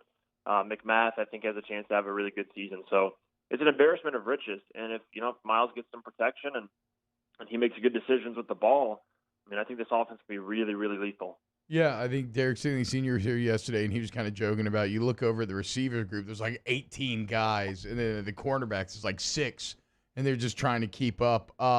So sticking with this offense real quick, Cody, when you're working in a new quarterback like Miles, obviously, if the O-line plays very well, that's going to make Miles' life infinitely easier, right? Their successes are tied together. Well, the offensive line success depends a lot on a new face, Liam Shanahan. You've talked to Liam. You've sat down with him.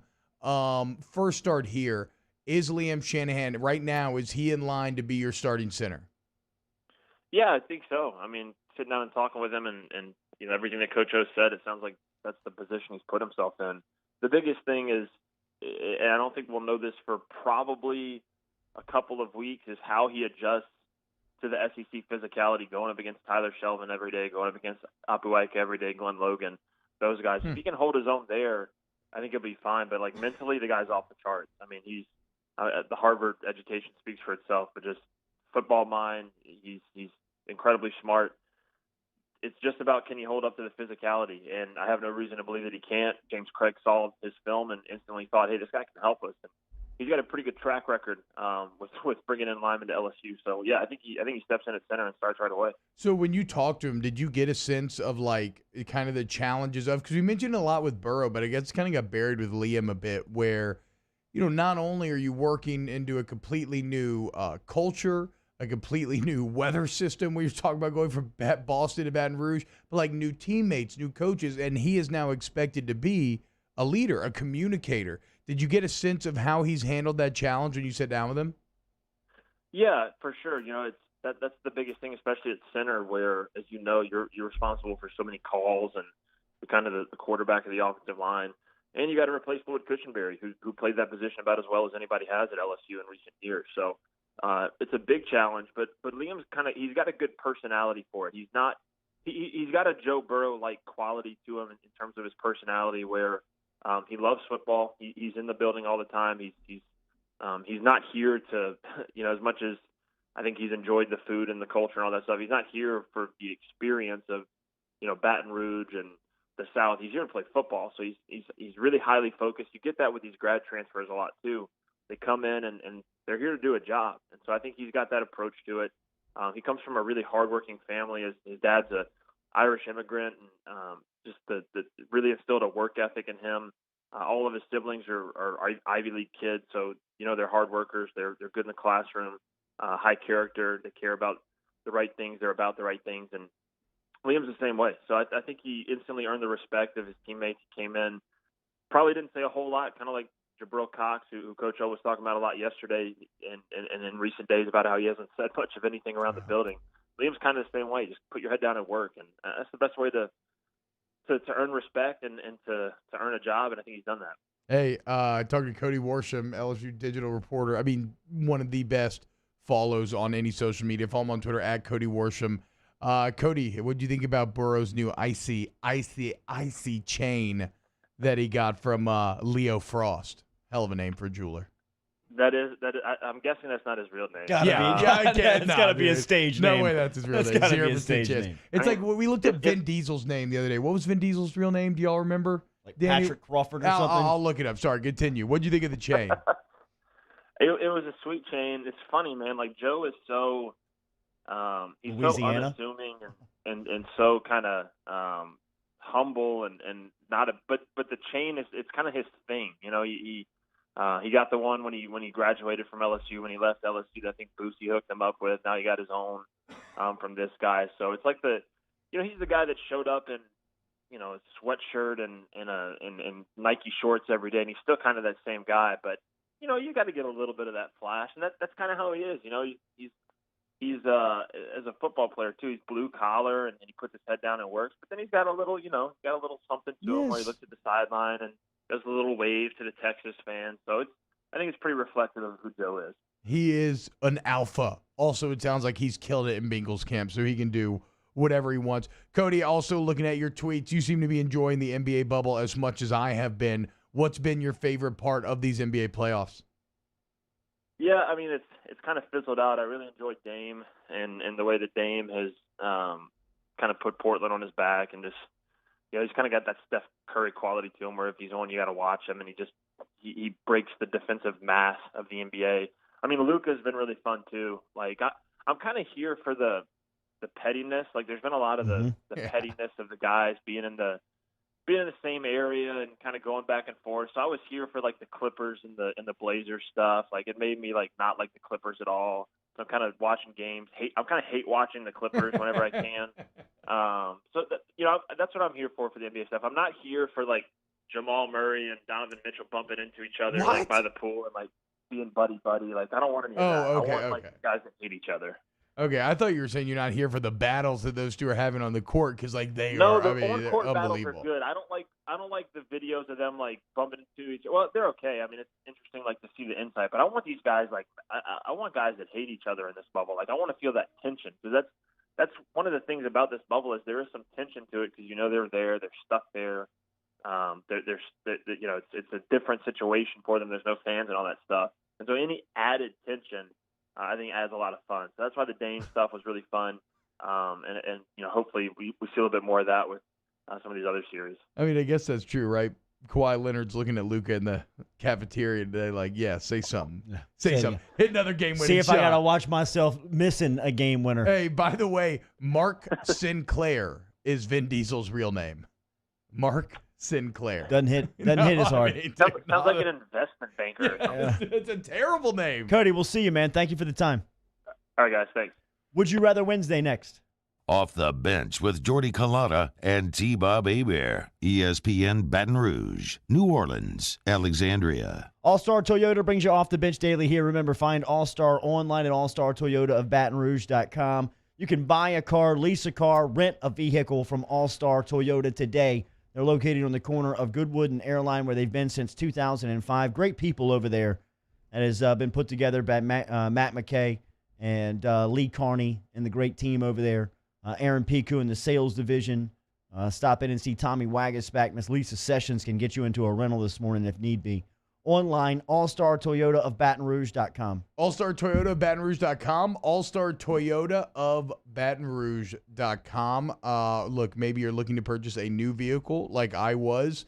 They're going to find you the best deals. They're going to find you exactly what you need if you're feeling a bit overwhelmed. Maybe you want a used vehicle. How about a Toyota certified used vehicle where you'll get things like a warranty and other perks that normally only come when you buy new?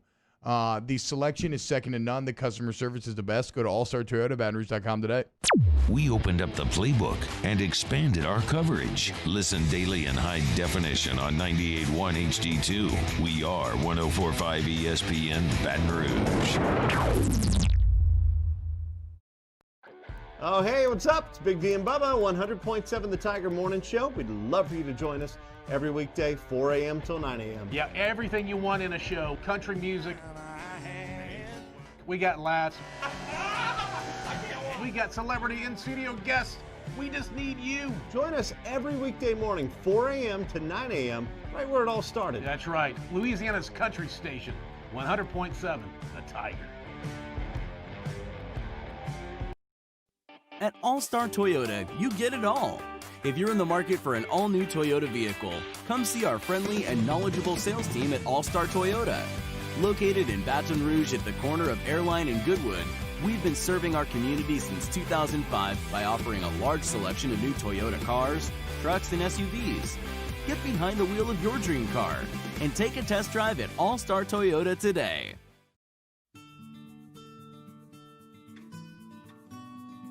This is a house call. This is a follow-up appointment. This is a diabetes checkup. This isn't just more convenient care, it's more advanced care. This is innovating healthcare at Louisiana's #1 hospital, Auctioner.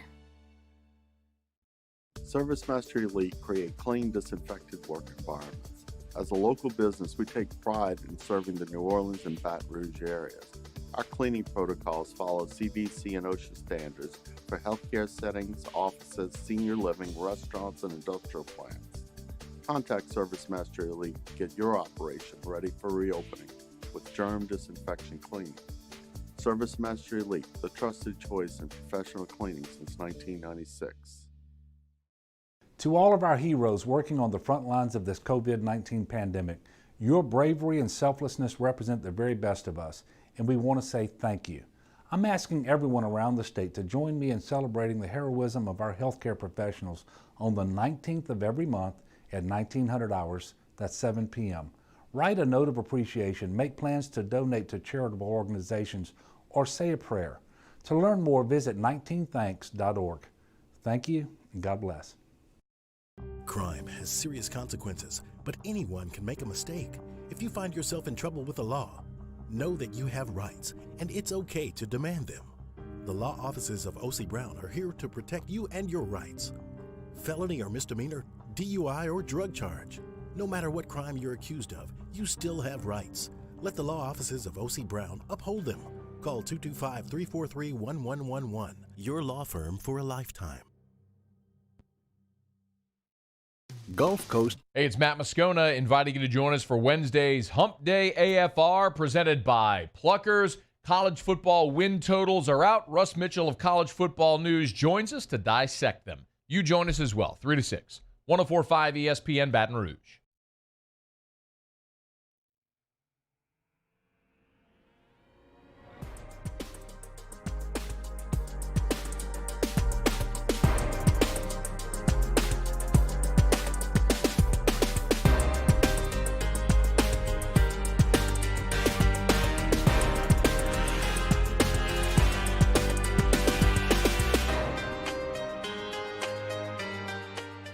All-Star Toyota presents Off the Bench with Jordy Collada and T-Bob Hebert. ESPN Baton Rouge, New Orleans, Alexandria. Good discussion in the studio talking about fake names that just don't make a lot of sense. We were talking about Vin Diesel. It's a hell of a Hollywood name. Way better than Mark Sinclair. You can't be in XXX if your name is Mark Sinclair. So we were thinking about some of the names that that may not fit superstars or fit superstars, and then finding out their real names, like Joaquin Phoenix. Oh, what's his? Okay, I don't hadn't gotten know. there. I hadn't gotten I there don't know. because we That haven't sounds found very another good one Hollywood, yet. right? It does sound very Hollywood. That's what I was looking for. Okay, yeah, Joaquin Phoenix's real name is Joaquin Bottom. What? Yeah, I mean, look, I don't know, dude. The internet. It's not lying What was to me. his brother's name that Rivers. passed away? Rivers Phoenix? Rivers Phoenix. Yeah, Joaquin's real name is Joaquin Raphael Bottom. For real? Like B-O-T-T-O-M? That's Okay. what it says, All right. dude. Yeah. I get why he changed the last name. Tom Cruise? That is, it looks like Tom Cruise is indeed his real name. Or no, he has a weird last name, but it's like Tom Cruise Mapathet or something. Yeah, so River Phoenix's real name was River Bottom, which is even better. This dude's parents named him River Bottom. Wait, he was singular? Yeah, River? it's not Rivers, it's River Jude Bottom. Yeah, so I don't know if you've got any more good ones. I still think Mark Sinclair is probably the best. Obviously, like The Rock is a bit different, but you know, The Rock's real name being Dwayne Johnson, now it's accepted. But when I was a little kid and I heard that was kind of mind blowing because Dwayne is not what you think about when you see The Rock doing promos, and he's just like lambasting and embarrassing everybody who tries to step up to him. Isn't Lil Wayne's name Dwayne? Yeah, Dwayne Carter. Dwayne Carter. There you go. So if you've got any more good ones, let us know. All right, Would You Rather Wednesday. Every Wednesday we play it right here on Off the Bench. Here's the latest edition.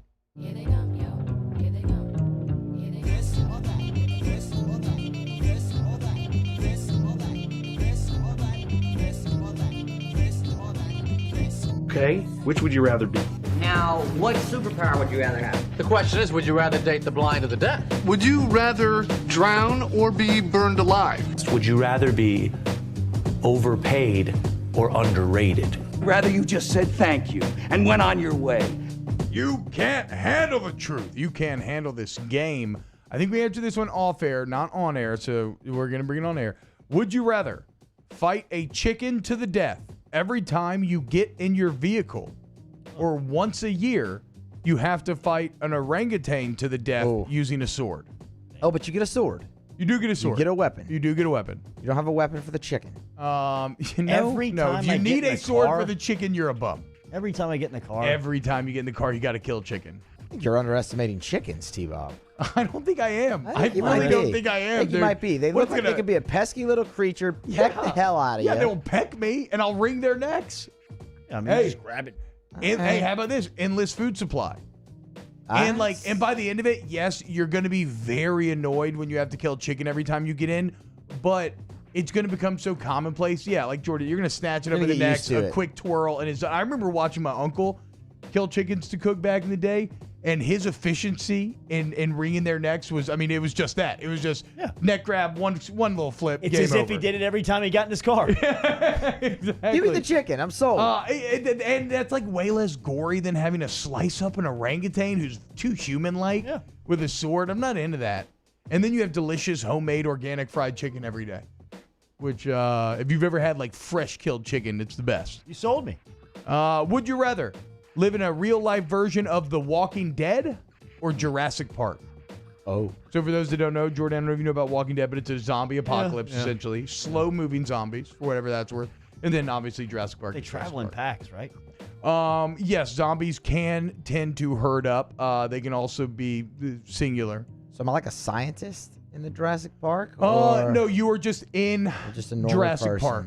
You're Matthew Musso, Yeah. the Boston Red Sox Yeah, like fan. you were just at the theme park That's when an apocalypse of its own. you were just at the theme park when things went awry.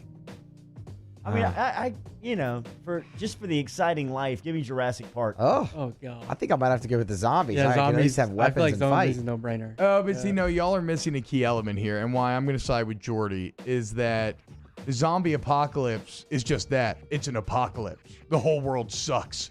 There's dead people everywhere. If you make it off Jurassic Park Island without getting like snatched up by a pterodactyl or eaten by a raptor, then you get to go back to your life and you've seen dinosaurs.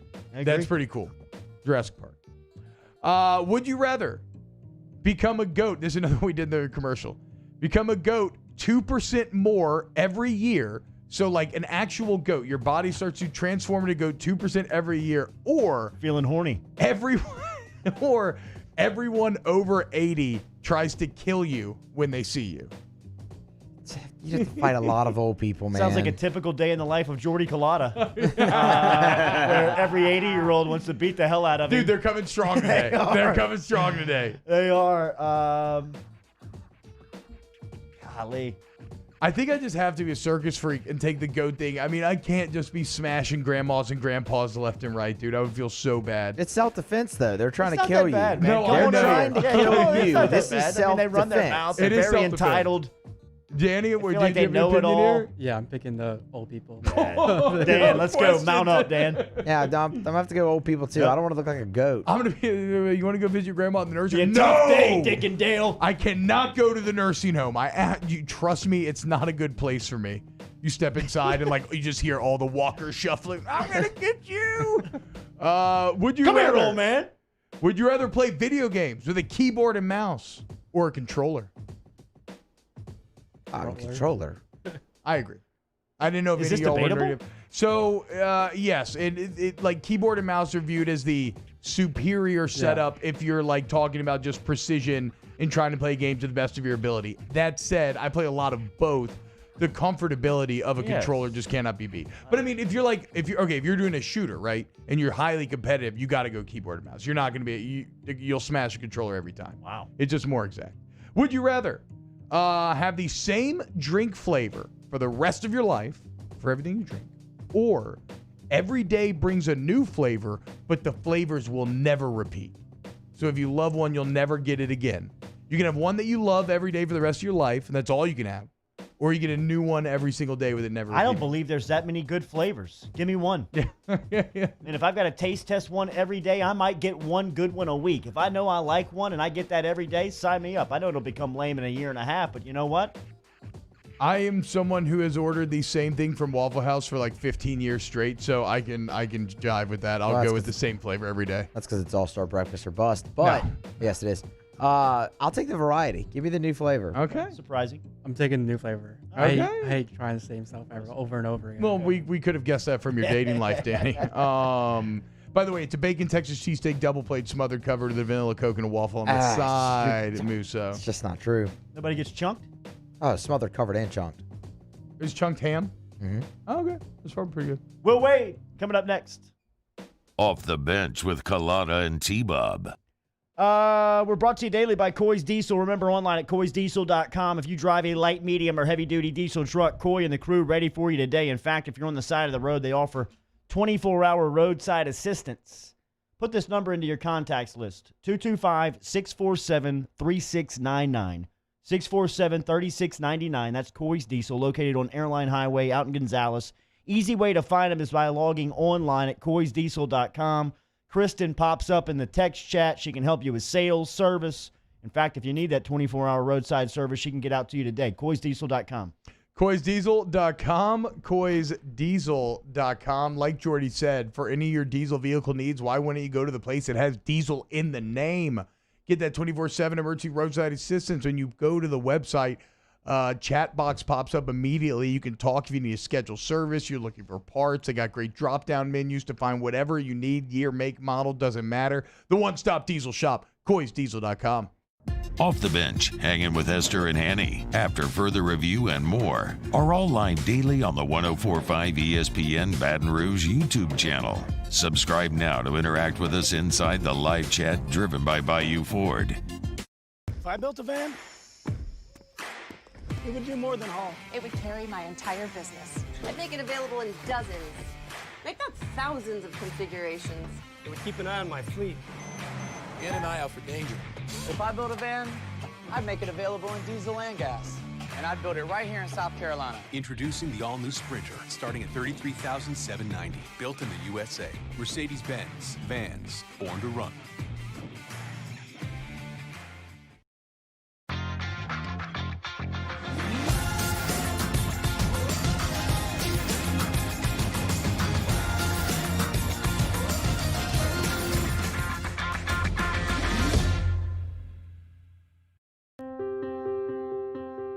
This isn't just another day. It's so much more.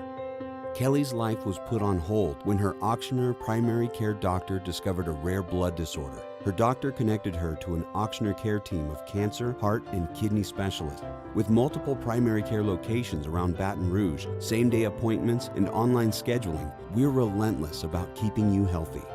Auctioneer Baton Rouge, innovating healthcare for Kelly. At All-Star Toyota, you get it all. If you're in the market for an all-new Toyota vehicle, come see our friendly and knowledgeable sales team at All-Star Toyota. Located in Baton Rouge at the corner of Airline and Goodwood, we've been serving our community since 2005 by offering a large selection of new Toyota cars, trucks, and SUVs. Get behind the wheel of your dream car and take a test drive at All-Star Toyota today.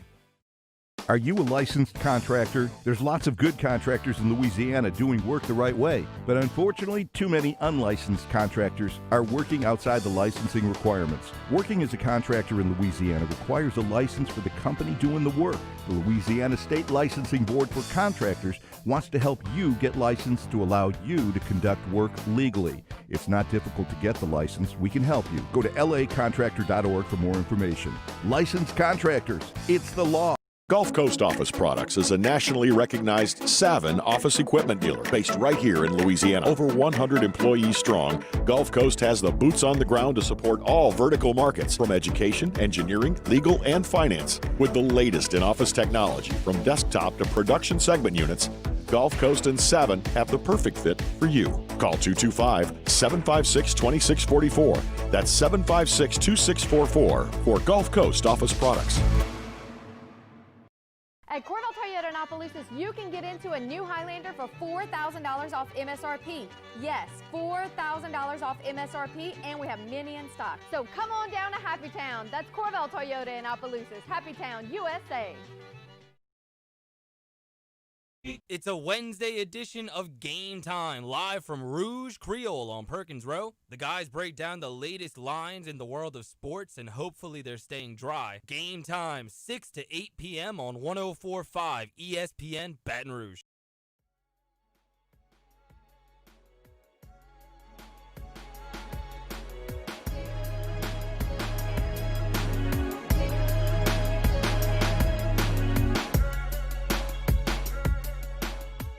This is Will Wade, head basketball coach of the Fighting Tigers of LSU. You're listening to Off the Bench on ESPN Baton Rouge, New Orleans, and Alexandria. Boot up. He doesn't really rep New Orleans, does he? Lil Webby's real name is Webster Gradney. Lil Boosie's name, Torrance Hatch. Torrance Hatch is still not a name I want to mess with. I agree. I will say that. Webster Gradney? Somebody pointed out that Frank Ocean's real name is Christopher Breaux, Breaux, which then, Jordy, you informed me that Frank Ocean's from New Orleans. Kind of crazy, dude. I mean, I don't know. I don't feel like he really reps New Orleans. Maybe he had a bad. I can't. Maybe he doesn't have the best relationship with it, but that's wild. All right, we stay booted up here on Off the Bench. Every day we welcome in the leader of LSU basketball, Will Wade. Good morning, sir. How are you? You guys. Doing good. You have got to be the best coach in America who can coach under adversity. How does it go in coaching your team and keeping your group on task when there seems like there's so much outside noise? Well, I don't know about that, but, I tell our guys all the time, the bigger the game, the narrower the focus, and just, that's the way I've lived my life, the way I work is, the more stuff that's going on around, the more things that are going on around, the more you've got to narrow your focus, just focus in on what's really important, what the most important things are. For us, that's, our team being on the court, focusing in on our players, making sure they're doing what they need to do to progress. So we just try to focus in on the stuff that we can control, stuff I can control, it's stuff that really matters to our guys. And there's nothing new that you've learned about your program, about your guys over the last 24 hours, is there? No, I tell you what I've learned is we've got a really good team. We worked out yesterday for the first time. We were able to go in two groups. We've been doing really, really small groups, and we've got a really, really good team. I think Trenton and Javante have taken the next step in terms of leadership, along with Darius Days. Days did a great job leading the group I was with down on one end, and when we came together, and Javante and Trendon have done a tremendous job with their leadership as well. And Manning is healthy, and he's doing what he needs to do. And the kid Penn Johnson, Big Penn, can really, really help us. The kid from Washington, he's just massive, and and knows how to play, knows what he's doing. And so, the freshmen can help us. Sharif looked good yesterday, so we've got a lot of really, really good pieces this season, and we got a chance to be a great, great team, and that's what we're going to focusing on our team, making sure we get the most out of this group and not squandering a great opportunity this season. Go back to Trendon and Javante and those guys that went off and got the information. Before the summer, the NBA scouts are calling you asking for information. After they go away for the offseason and work out for those guys and give them the feedback, did they tell you what they expect from them in their 1 year or what they learned about them while being away? Oh yeah. We get a pretty good pretty good status report on where they are and where they need to improve. And shoot, it's big. You get a status report on your program and where they think you are with things and areas that you need to improve your program to help these guys out. And so, Trendon and Javante and Darius, they've all been just great about it. They're working out, all the time and doing what they need to do to be successful. And we've changed up some of our drills. We've changed up some of our work in the weight room to help in some areas. And so, it's our job to help those guys get where they want to go while they help us win games while they're here. And so, the process, I've always said this, the process has been great.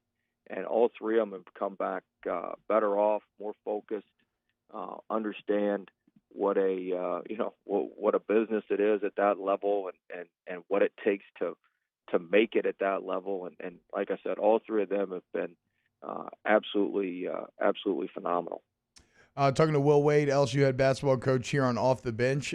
So you have these returning guys who are known quantities, and you're adding like great recruits, 5 stars, big time recruits. Basketball is so superstar driven, right? And you want your guys to have that ego. But like, how do you, when you have a new 5-star come in, a new big time recruit, how do you fold them into that team? Is there like a humbling process or anything that takes place? Well, it just depends. When you've got, I assume you're referring to Cam. I mean, I'm not sure if you've met Cam much or been around him much, but he's very quiet and humble. You wouldn't even, I mean, you just have no idea that he was as good as he was when you see him walking around or talk to him. He just carries himself in such a mature and a really, really good way. And then, everybody needs each other. And so, everybody's got, the ball's got to move. Everybody needs each other for us to be successful. We're not going to do it with 1 or 2 guys. We're going to need 3 or 4 guys, and having multiple guys that can make plays, having multiple guys that can make things happen, opens things up for some of those other players. So it's just a matter of getting everybody to understand, what their responsibility is, how their responsibility fits in for the team, and how it helps them selfishly do what they want to do when they leave here. And so I think we're going to have much better. We're going to be much better at that this coming season. Just the pieces fit a little bit better. Quite frankly, last year we just that wasn't a strength of ours, and that's my fault. But I think this year it's going to be much better, much tighter, and I think it'll show in our play on the court. And speaking of being tight, Coach, one thing that I've always been very impressed with listening to you talk about what you do to get ready for the season is like when I've heard you talk about the team retreats that you do, right? Where like maybe there's like no phones and you get out there, you're doing team building exercise, you're talking to one another, you're getting to know one another. In the age of COVID where gatherings and all this and traveling all becomes tougher, how are you, like what has changed for y'all in that regard? How are you looking to build that chemistry in this very odd off season? Well, they're all cooped up in their rooms right now, so they're spending time with each other in their rooms. So we're gonna do some different things. We've actually, I think you've heard me. I've got a high performance team that encompasses some of our mental coaches, and then myself, Coach Golden, our strength coach, Sean Eddy, our athletic trainer, And we've got some ideas. We obviously planned for that. We've planned for that the last 2 or 3 months, knowing that this could be very, very different. And so we've got some ideas where we may not obviously be able to go on a retreat or leave town. And I'm not sure it'd be the wisest thing COVID-wise or financially with everything going on right now. But there's certainly plenty of stuff we can do within our team, within our program, and do it in the practice facility and still get just as much out of it. So we've tried to focus on those type things, on those type activities, and we'll certainly continue to do those over the next couple months as we gear up for the season. We understand how fluid this situation is, but do you have any idea of what your season may look like from a scheduling standpoint? Yeah, they're getting ready to vote on it here in a couple weeks. There's basically 4 different start dates. I won't bore everybody with all the details, but the first one is the normal start date, November 10th, and the latest one is December 4th. And there's 2 different dates in between there, November, like 10 days after one and 10 days. I can't remember all the dates, but there's 4 dates. The first one being November 10th, the last one being December 4th. And there's 4 different models on how to start the season based on those dates. And so, we'll see. I think maybe November 10th, as much as we'd all like to do it, that may be a little bit of a stretch, but certainly once all the students leave for Thanksgiving, that opens up an opportunity for a bubble. And I think sometime late November, early December is definitely a realistic option and realistic opportunity for our guys to get going. So I think we'll have some sort of non-conference season, and then we'll certainly have an SEC season in January and February and March. What do you make of the NBA play in the bubble and the bubble approach, and watching that be successful in the way that the elite level uses it? It's been tremendous. I mean, they've spent money. They've spent a ton of money and have done some things differently than how colleges would have to do it. But I think the play's been extremely, extremely high level. It's been fun just to have some of these playoff games on during the day. Yeah. When we're in the coach's locker room or whatnot, just have it on in the background, and it's been a lot of fun having those games going on during the day. And so, it certainly shows that it can be done. I mean, we get emails every day on different bubble opportunities, and there's a bubble opportunity we're exploring for the non-conference based on our multi-team event, the game against Syracuse in New York. If that can't go off, we may go to a bubble with a bunch of other teams who are supposed to play in the same promoters event. So there's a lot of different things that we're exploring. Matt Laborde and I seem like we talk every day, every couple hours about different options that we have, and so we're going to keep exploring those and put together the best non-conference schedule we can based on what the protocols are and based on what we can do. Coach, one thing that's jumped out of the bubble to me, and this has been the case, but it's just so stark right now. It's just the infusion of superstars from around the world, right? Basketball is truly a global sport now. From a college recruiting standpoint, I mean, how do you stay on top of that, right? Like, how do you look at the global talent pool when thinking about guys that could help you out? Well, you just got to know. You kind of got to know. You got to know folks over there and be pretty active over there. There's a select group of college teams that can really go over there and get, get the best guys, which is what you want. And so, but it is a little bit more prevalent now with NBA academies and some different initiatives that the NBA has. It's a little bit easier to find some of those guys because, quite frankly, the NBA people go find them for you.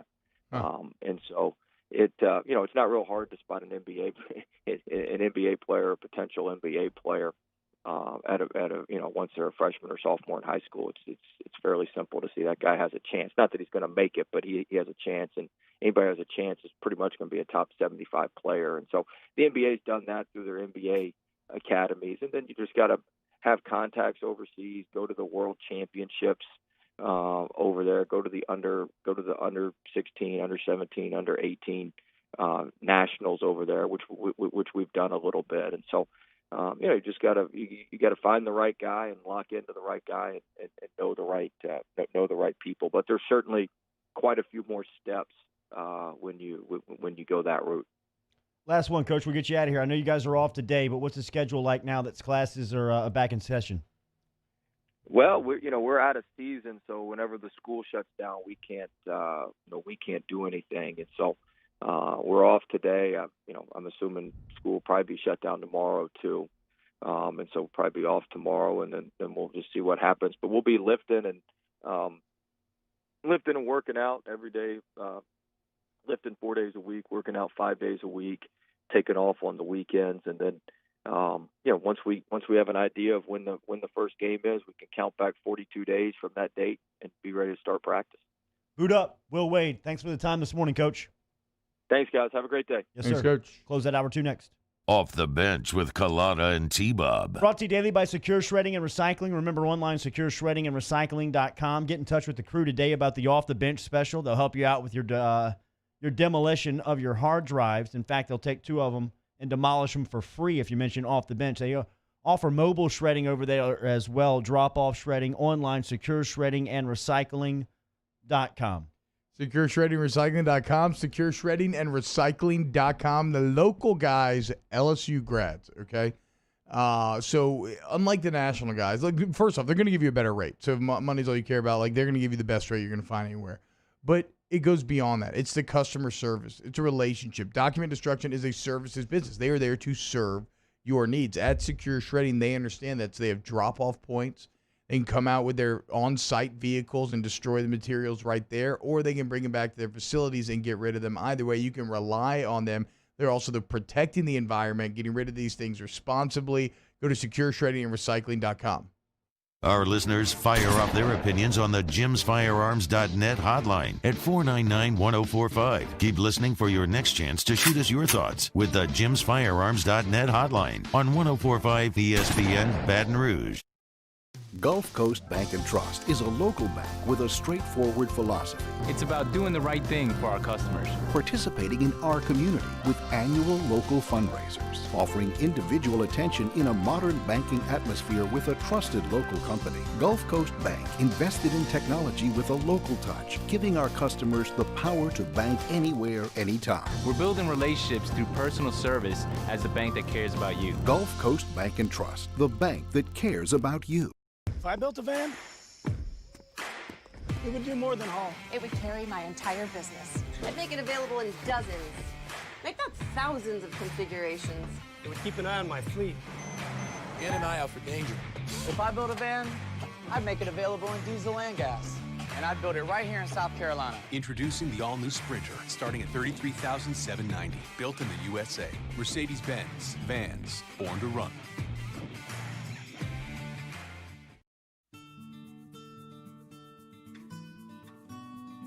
This is a house call.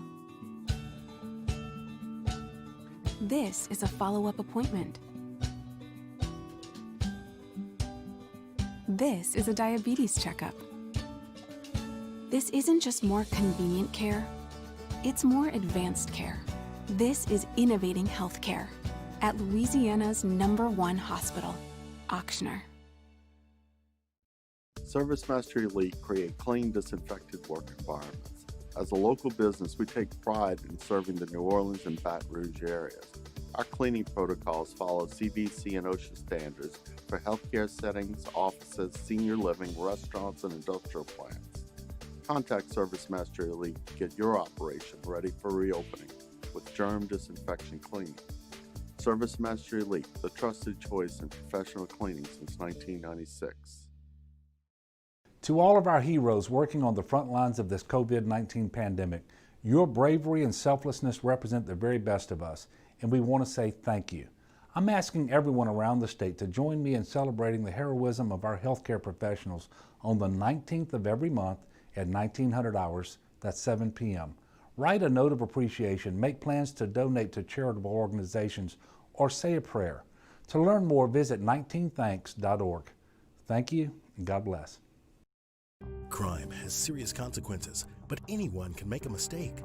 If you find yourself in trouble with the law, know that you have rights, and it's okay to demand them. The law offices of O.C. Brown are here to protect you and your rights. Felony or misdemeanor, DUI or drug charge. No matter what crime you're accused of, you still have rights. Let the law offices of O.C. Brown uphold them. Call 225-343-1111. Your law firm for a lifetime. Yo, join us for a Wednesday edition of Hanging with Hester and Handy, presented by Richard's Honda. We'll continue to give you the latest in New Orleans Saints and LSU football training camp from noon to 3 on 104.5 ESPN Baton Rouge.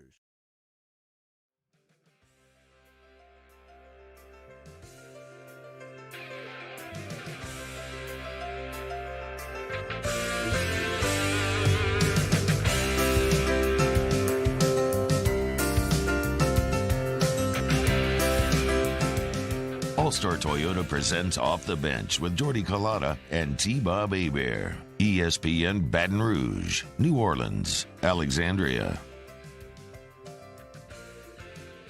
Marilyn Monroe's birth name was Norma Jean Mortensen. Wow.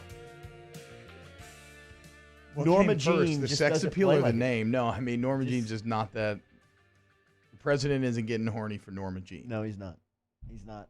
I told you one of the great finds here last weekend was on Amazon Prime, The Women of JFK, as they explained five mistresses of JFK that really like put into jeopardy the security of the country.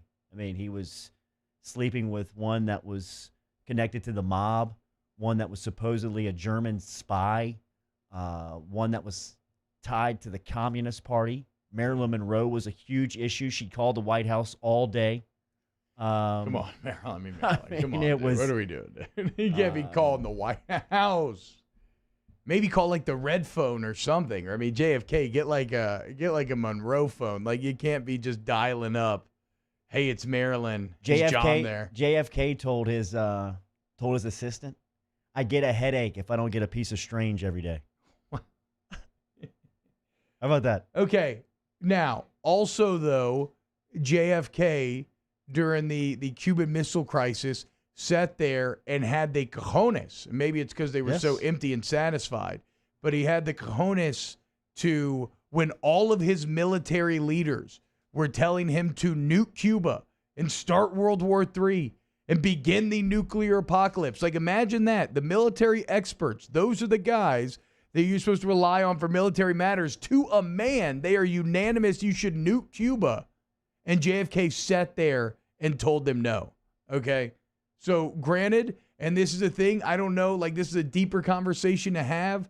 Like, are there flaws that you should accept in your leaders for the good things? I'm not going to have that conversation here because I don't know that I have a great opinion on it. He battled, I believe, there's a lot of good there narcolepsy, as well. Something that he battled that gave him fatigue, so they would shoot him up with testosterone every day. He would get those testosterone shots. Well, I mean, come on, then. What's he going to... I mean, we all know the side effects kind of there, set him bro. up then a little bit. And a stiff wind will get you. And he ain't lying. Yeah, we've done it. It works. Shout out JFK. You can actually listen to that audio recording too. You can find it online if you want to hear JFK tell those military leaders, no, I don't think we should. We're not going to drop the nukes right now. Stick Whoopi around, Goldberg's- hour 3, off the bench, OTBOT. Whoopi Goldberg's real name is Karen Johnson. Whoopi Goldberg's a Karen. Who would have guessed? Karen Johnson, wow. All right, we're going to kick off hour 3 with Jake Madison talking Pels and playoffs. It is Off NFL the as well. bench with Collada and T-Bob. Brought to you by Ochsner. Remember, over at Ochsner, their sports medicine program, 3 locations in our listening areas, New Orleans, Baton Rouge, and Covington. If you're in the North Shore over in Covington, check out that location. They offer great athletic training programs over at Ochsner Sports Medicine. Their athletic training outreach program provides services to the greater New Orleans region, spanning from Baton Rouge to Mississippi. Quality health care to athletes competing in any sport. Everything's online at Ochsner.org. Ochsner.org. Ochsner.org. Bruno Mars' real name is Peter Hernandez. Go to Ochsner.org today. Look, it's not just if you get injured, though they have the best doctors that have the latest non-surgical techniques. If you have to have surgery, the doctors are second none. The physical therapy facilities and workers are incredible, just like what the pros use. But what about just getting bigger, stronger, and faster? Check out Ochsner Performance Training and maximize your potential, Ochsner.org. If I built a van, it would do more than haul. It would carry my entire business. I'd make it available in dozens, if not thousands of configurations. It would keep an eye on my fleet. And an eye out for danger. If I built a van, I'd make it available in diesel and gas. And I'd build it right here in South Carolina. Introducing the all-new Sprinter, starting at $33,790. Built in the USA. Mercedes-Benz. Vans. Born to run. Gulf Coast Bank and Trust is a local bank with a straightforward philosophy. It's about doing the right thing for our customers. Participating in our community with annual local fundraisers, offering individual attention in a modern banking atmosphere with a trusted local company. Gulf Coast Bank invested in technology with a local touch, giving our customers the power to bank anywhere, anytime. We're building relationships through personal service as the bank that cares about you. Gulf Coast Bank and Trust, the bank that cares about you. I've been doing business with Luba for 25 years. They're dependable, trustworthy. It's just the attention to detail with our clients. Our folks have years and years of experience. They're highly trained professionals, but many companies have that asset. What I'd like to think makes Luba a bit different is that we use those talents in a way that truly is dedicated to serving the needs of the folks who depend on us. At All-Star Toyota, you get it all. If you're in the market for an all-new Toyota vehicle, come see our friendly and knowledgeable sales team at All-Star Toyota. Located in Baton Rouge at the corner of Airline and Goodwood, we've been serving our community since 2005 by offering a large selection of new Toyota cars, trucks, and SUVs. Get behind the wheel of your dream car and take a test drive at All-Star Toyota today. This isn't just another day. It's so much more. Kelly's life was put on hold when her Ochsner primary care doctor discovered a rare blood disorder. Her doctor connected her to an Ochsner care team of cancer, heart, and kidney specialists. With multiple primary care locations around Baton Rouge, same-day appointments, and online scheduling, we're relentless about keeping you healthy. Ochsner Baton Rouge, innovating healthcare for Kelly. Are you a licensed contractor? There's lots of good contractors in Louisiana doing work the right way, but unfortunately, too many unlicensed contractors are working outside the licensing requirements. Working as a contractor in Louisiana requires a license for the company doing the work. The Louisiana State Licensing Board for Contractors wants to help you get licensed to allow you to conduct work legally. It's not difficult to get the license. We can help you. Go to lacontractor.org for more information. Licensed contractors, it's the law.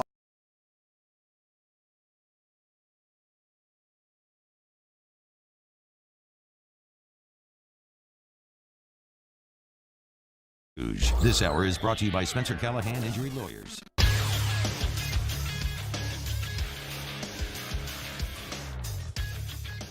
Good morning. It's 9 a.m. on Wednesday, August 26th. Today in Baton Rouge, expect to see some rain and wind as Hurricane Laura approaches the coast. The high is 89. In case you missed hours 1 or 2 of the show, you can catch that up at the on-demand section at 1045ESPN.com. Brought to you by Carriages. Coming up on OTB-OT, we talk Pelicans with Jake Madison next, and WBRZ meteorologist Marissa Nuzzo stops by at 9:15 with one final update on Hurricane Laura. You can follow today's show on Twitter or Instagram at OTB_ESPN. Watch us live at the 1045 ESPN YouTube channel. Interact with us in the Bayou Ford chat. Subscribe to the Off the Bench YouTube channel and set your notifications. New content is posted there daily. OTB-OT starts right now.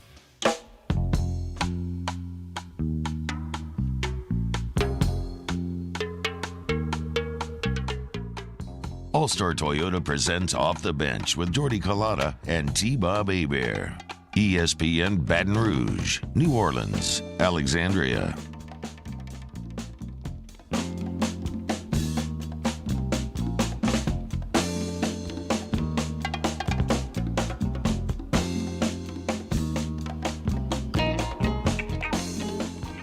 Welcome in, hour number 3, OTB-OT. I'm your host, T-Bob Hebert. And Jake Madison in 1 second here.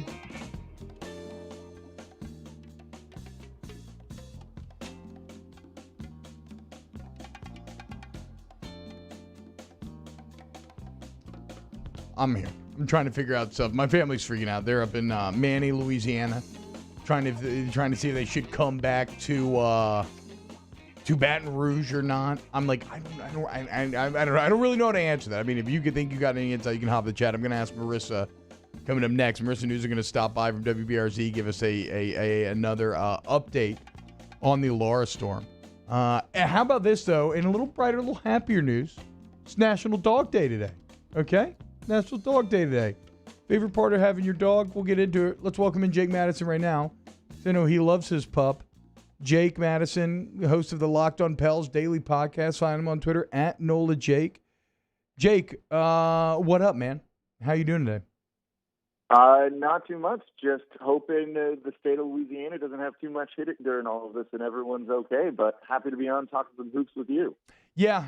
I mean, exactly right. This whole first opening of the third hour was a big distraction. As like, I just got the text from my wife. You need to decide if you think we should come back or not. I'm like, look, I don't know if I'm educated enough to make this sort of decision, but that's fine. We'll figure it out. Jake, National Dog Day. What's your favorite part about having your dog? It's just like the unconditional love. You can be had a bad day. You can have done some wrong. You come home, your dog is like there wagging its tail for you. It's just like a nice feeling. It's also reaffirmed to me that I'm an adult, that I've kept my dog alive for this long. Yeah. And I think that says a little bit about me and being a responsible person as well. Look, a lot of people don't want to admit this, but the parallels between having a dog and a human child are many. To me, a dog was just like it was like riding a bike with training wheels before you take the training wheels off, and then it just becomes an actual human baby. So, yeah, look, I get it. I get it there. Jake, what's your favorite part about the New Orleans Pelicans offseason?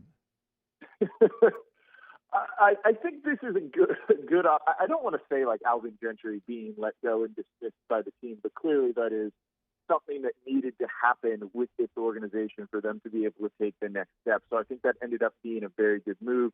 And you could see that David Griffin was not exactly thrilled with the job that Alvin Gentry did throughout the course of the season, when there was talk and potentially rumors that he might have let him go during the regular season if the right opportunity presented itself, which it didn't. So I think this is the opportunity for the Pelicans to just kind of get this right, to really establish themselves as a team for the future. And if you're a Pelicans fan, that's a very exciting thing to be able to go through right now. You have a young, at times impressionable roster that can grow with your coach if unlocked in the right way. And I think that's what the Pelicans are going to be looking to do. And this is a very good time to be in the market for a head coach. You have guys with experience who are former head coaches, a guy like Tyronn Lue, Kenny Atkinson, who have decent pedigrees there. There's a number of young up-and-coming guys, those lead assistants that look ready to take the jump, a la Nick Nurse, who took the Toronto Raptors to a title his first year. So I think this is a good time for the Pelicans to be entering into this coaching market, because they could go any direction and you have good options anywhere you look. So, okay, who would be your top options then for Pelicans head coach? So I think Ty Lue is definitely at the top of the list, a guy who's won with LeBron James, who has experience working with David Griffin, and I think that's a very important thing here. This is not a front office that just sits back and lets the coaching staff do their job. They're going to come in with recommendations. They're going to be at practice. A lot of head coaches push back against that. You saw it a little bit with Alvin Gentry. You can't imagine Popovich is a guy that would like something like that. But Ty Lue would be receptive to that. He'd play some of the lineups and combinations that the front office wants to see. And I think having that kind of harmonious relationship is going to be important for the Pelicans to have the success that they want. So he's at the top of my list as well. A guy like Darvin Ham with the Milwaukee Bucks, their lead assistant, is right up there as well. This is a guy who's helped mold Giannis into a two-time MVP. He just won Defensive Player of the Year last night. They're clearly doing things right there in Milwaukee. They have a historic defense this season. They're exceptional offensively. They seem to be one of those teams that's at the forefront of kind of, not the revolution that we're seeing go on through basketball, but the changing of the way the game is played a little bit with the emphasis on three-point shooting. I think bringing a guy in like that who's had that success there with Giannis, gets the buy-in of the locker room right away, that's going to be an important thing. So if you're looking for a guy who hasn't been a head coach the first time, or maybe isn't a retread, as some people have labeled these guys, I think Darvin Ham's got to be at the top of the list as well. One of the conversations that has been circling around this franchise online, Jake, we're talking to Jake Madison, host of Locked On Pels Daily Podcast. Catch Matt Nola, Jake, on Twitter. It seems like the organization is at a bit of a crossroads right now. And they have a lot of resources to work with. You got the 13th pick in this year's draft in terms of your first pick. You have Drew Holiday that you could potentially move. I've seen some talking maybe moving Lonzo Ball. Like, I guess the question that has to be answered is, do the Pelicans try to compete immediately in the West?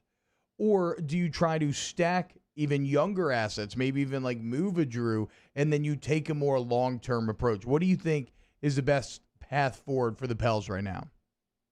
You know, it's a tough one. When you look at the Western Conference, look at it top to bottom right now. The Golden State Warriors are going to be back in title contention next year. Minnesota just snagged the number 1 overall pick. They're a team that's in win-now mode. The Kings have looked decent.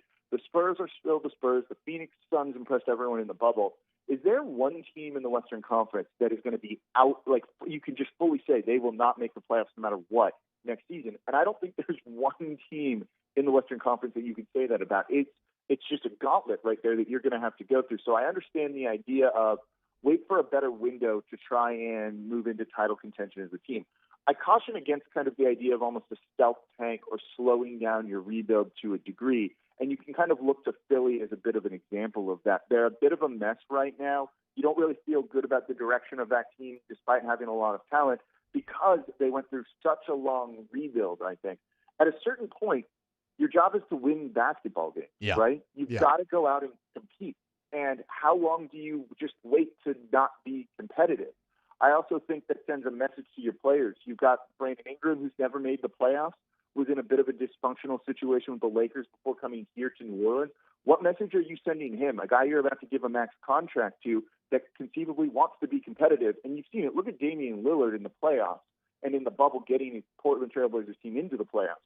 They were going to get bounced out in the first round. We all knew this. Yet he was going out there and playing unbelievable basketball night in, night out, because that's what they do. They're hyper-competitive athletes. And I don't know if you can look those guys in the eyes and say, we're going to take a step back and not be as competitive as we could be because we want to wait a little bit. You know, when you look at some of these teams when they're going to be on the downswing, it's not for 3 or 4 years. The Lakers aren't going away until Anthony Davis leaves and LeBron James retires. That's 3-4 years away at the minimum. Same thing for the Clippers with Paul George and Kawhi Leonard. They're not going away anytime soon. So the question then becomes, when do you try and become competitive? Because then in 4 years, 3 years, you're going to look at this Western Conference and it's still going to be strong. At that point, you may as well try and win now. You have enough young assets, enough young talent from this past draft, from the future drafts coming up, and all the draft capital that you've acquired, that I think you can still have those assets to make a bigger move down the line. And I don't think you need to just go full-on tank, full-on rebuild like some of the talk about the Pelicans has been. I get it, but at a certain point, it just becomes you could always kick that window to being a title contender down the line because you're worried about other teams. And at a certain point, you just got to try and win basketball games. Yeah, no, I mean, I'm with you. I mean, I don't even know if I get it. I think there's a little bit of base logic there, but it also feels like a logical fallacy. What, like in a magical world, there's just not going to be teams that are better than you in the West, or it's going to be more of an open window? Like, you don't know that. You can't plan for that. You just have to plan on getting better immediately. Now, I'm not saying leverage your future for very short-term games like you did in the Dell Dims era, but I'm also saying don't just get rid of all your assets trying to stack picks or anything. You need some fan momentum, like especially after the disappointment of the bubble. That is a big part. You have a franchise here that's always struggled to really get their footing in New Orleans, right? To be a team that everyone loves and everyone follows. And you built a little bit of that momentum up with Zion Williamson. I've never seen the city, the region, the fan base that excited and that bought in like they were before. Then Zion misses over half the year. He's only, he played under 40 games this year. They flame out in the bubble spectacularly, and you've kind of torched all of that goodwill unintentionally. Yep. Going through a rebuild right now isn't going to exactly build that goodwill back up. And yes, there might not be fans in the stands next season in 2021 when the season likely starts, but at a certain point, they're still watching on TV. There's still people paying attention. And if you go through that prolonged rebuild, after David Griffin came out in his opening press conference when he was hired and said they're here to win games, they're here to beat people behind. Yep. I don't know if you can necessarily try and backtrack on that. And I don't know if that's something that the fan base is willing to go along with. And that's something you've got to at least keep in mind. I'm sure David Griffin is insulated from that a little bit, but it's something that you've got to worry about, that, are you really playing basketball if no one's around to watch you, kind of thing. And I think that's something that you've got to look at. This goes back to a quote. I'm a big racing fan, and there's a famous Formula One driver, Ayrton Senna, who basically had a quote of, look, I'm a driver. I'm a racer. If I see a gap, I'm going to try and go in it and pass the car in front of me. And what does that tell you about me if I don't do that? And that's, I think, a little bit of what the Pels are kind of looking at here. What's it say about the franchise? What's it say about the mindset of if you don't want to try and win basketball games? There's always going to be other teams, like you said, here in the Western Conference that are going to be good. You may as well at least try and steadily improve. I like your idea of don't put all your chips in and make a splash and try and be a title contender next season, but maybe try and fight to get into the playoffs. And if you don't, that's okay too. Yeah, exactly, right? I mean, yeah, you're not trying to jump straight to the top, but let's keep some mixture of win-now assets and future guys that you're going to develop. Emily kind of encapsulates all of that in a question. Emily Boudreau in the YouTube chat says, Jake and T-Bob, should I get a Lonzo Ball jersey or a Nickeil Alexander-Walker jersey? I don't know if I would get a Lonzo Ball jersey just yet. Oh. Maybe once he signs an extension, it becomes a bit of a better investment if he signs an extension. But I think there's definitely questions about his place with this team. He does a lot of things right. He plays well in transition. He's a great point guard in transition, making the right read.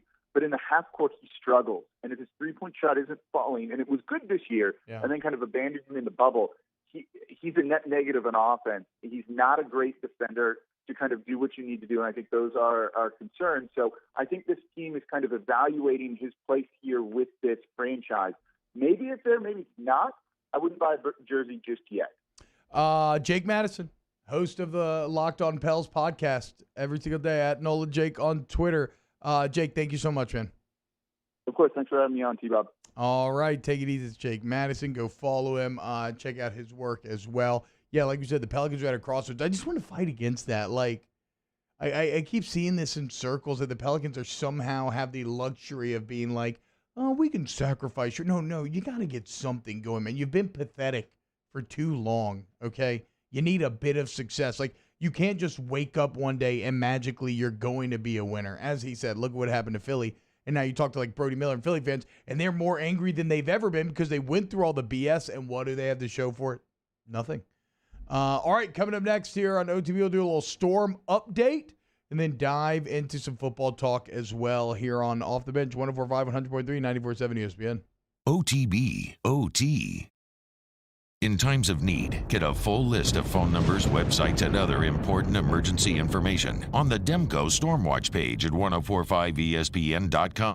Gulf Coast Office Products is a nationally recognized Savin office equipment dealer based right here in Louisiana. Over 100 employees strong, Gulf Coast has the boots on the ground to support all vertical markets from education, engineering, legal, and finance. With the latest in office technology from desktop to production segment units, Gulf Coast and Savin have the perfect fit for you.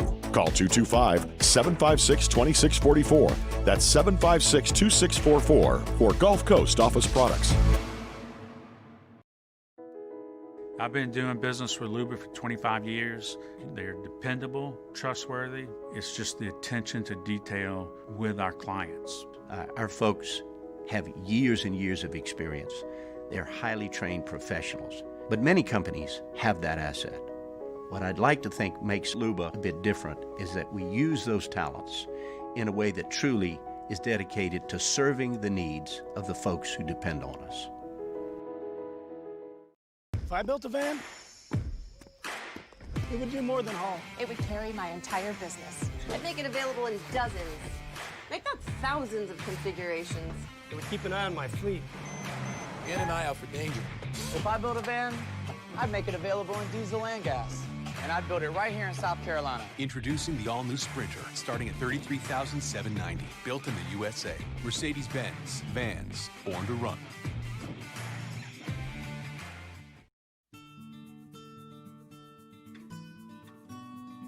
This is a house call.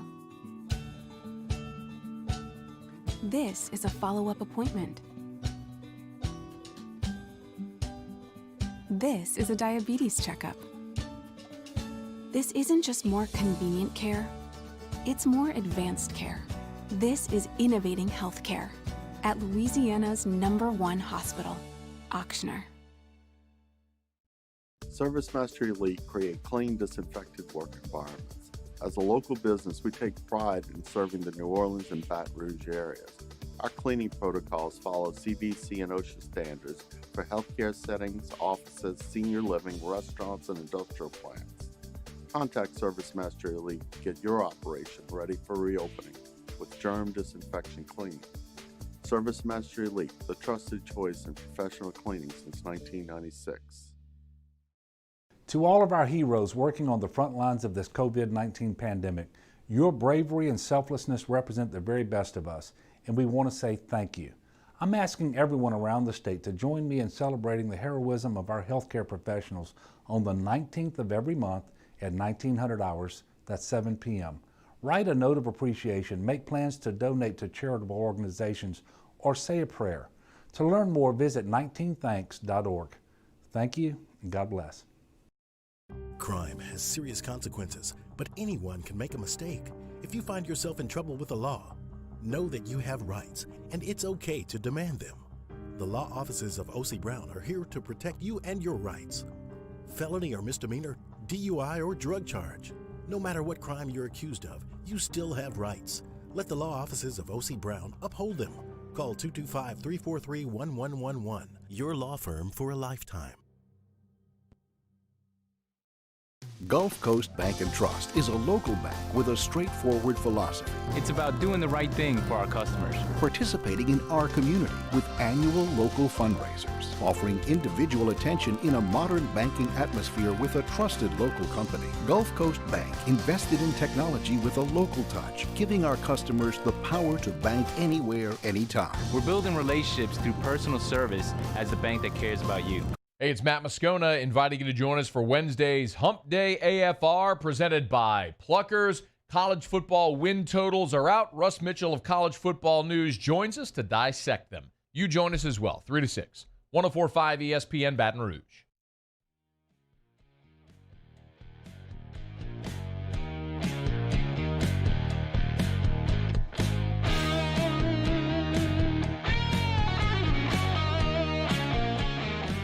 OTB, OT, with T-Bob Hebert, ESPN Baton Rouge, New Orleans, Alexandria. Oh, yeah. Welcome back to OTB. Nothing like some generic license-free rock and roll to get your Wednesday started. And right now, it's time for a bit of a serious moment as we are going to welcome in Marissa Nuzzo of WBRZ. Again, she came by at 7:15 to fill you in on the latest with Hurricane Laura. She is back with the latest information. Marissa, what's up? Welcome back. Hey, guys. What's going on? Doing well. Okay, let's dive in. What has anything, well, instead of asking has anything changed, just update us. Where do we stand right now in terms of Laura and what the expectations are? Well, Laura's center of circulation is still about 280 miles off the coast, and the winds are still at about 115 miles per hour. Now, what this really means for us is for today, we're going to start seeing those outer rain bands making it into the Baton Rouge area, and each of those is going to have a couple of threats associated with it, mostly flash flooding, and also isolated tornadoes are not out of the question for this afternoon. And then, so around what time do you think the storm will be making landfall? First, from a Baton Rouge perspective, and then maybe like if you're somebody who's in Lake Charles and you're thinking like you need to leave or whatever, like what's the timing on all of this? Well, for us here in Baton Rouge, we could start to see storms popping up as early as 10:30 and then into the rest of the afternoon hours. So that's 10:30 a.m.? Mm-hmm. Okay. Yep, 10:30 this morning. And then closer to Lake Charles, I know there's been a lot of evacuation orders there, and the time is really up for preparation. So those folks there are going to be seeing some serious storm surge, upwards of 15 feet. And landfall is forecast to happen overnight, which can be even more tricky. So any preparations that need to be done today. So Alex King asks an interesting question that I don't fully understand. So maybe your meteorological, I don't know if I butchered that word. You might know the answer. Alex asks, what is the importance of the pressure MB range? Okay, so I think what they might be referring to is the pressure inside the storm. They'll usually tell you the minimum central pressure, which right now is around 963 millibars. So to give a little bit of perspective, the lower the pressure, the more intense the circulation. So usually about sea level pressure is about 1,000 millibars, and right now it's at 963. So you can tell that it's a pretty intense, tight circulation, and the lower that number gets, the stronger the storm will be. Okay, so that's with the MB number that's always popping up. So it's like the opposite of golf. You don't want it to get lower. The lower it gets, the worse. Sorry, we're a sports show. I'm just trying to put it in ways we would understand. Marissa, you're new on the WBRZ scene, relatively new. Is this your first hurricane that you've covered? Well, I was here for Cristobal, which technically was my first tropical system, which I know is funny now, but this is my first very serious hurricane coverage. I've done a lot of tornado coverage up in Oklahoma, but this is my first time really digging deep into the tropics like this. Okay, so last one then here, and we'll let you go. And this is a bit of a selfish one. I have a lot of family up in Manny, Louisiana, and really, look, there's listeners up in North Louisiana in the Shreveport area. How concerned do they need to be, right? Because they are in the direct path. You're obviously not super close to the coast there, but what is the wind? How concerned does the northwestern part of the state need to be? I think that the threats there will be kind of similar to what we're expecting here. Is once those rain bands do reach them, they'll start to see isolated flooding incidents, some strong winds capable of, damage that you would see from a regular severe thunderstorm, some knocked over furniture. I would cover the pools unless you want every leaf in the neighborhood swimming in your pool. And then it will mostly just be really strong storms as that moves through. Marissa Nuzzo, thank you so much. Follow her on Twitter at Marissa Nuzzo, WX, WBRZ meteorologist. Thank you for giving us all of the updates this morning. Yeah, thanks for having me. All right. Do we know, is it Nuzzo or Nuzzo? I don't. It is Nuzzo. Okay, cool. Kind of took a shot there, wasn't sure, and then just had to roll with it. So look, everybody out there, be safe. Like you said, it's looking real sketchy for Lake Charles in the western part of the state. So to all of our listeners, and I know we got a lot of listeners in Texas as well.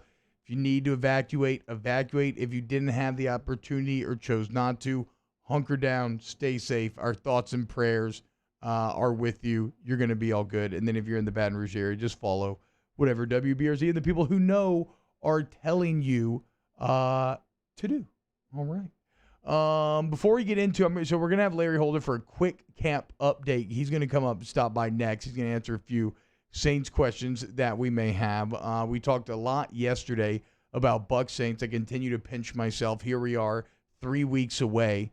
Interesting that Booger did not mention Taysom Hill in the weapons conversation earlier, but essentially he kind of landed where we did yesterday, which is, Danny, go ahead and pull up that poll, actually, as I'm talking about it.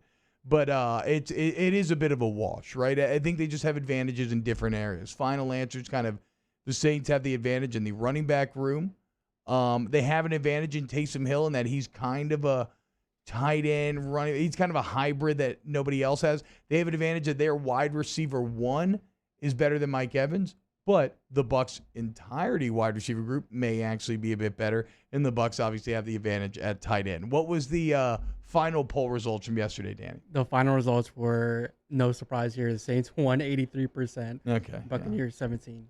Yeah, I mean, look, it makes sense. I don't know if people are being fully objective there, but I get it. Let's talk dogs real quick before we go to break. It is National Dog Day. I have a dog named Chewbacca because, of course, I do. He's like 100-pound red lab. Shout out, I wish I could remember the guy's name, but a few years ago, I was just chilling, laying in the chair, taking a nap. Next thing I know, I have this adorable little lab puppy dropped on my chest.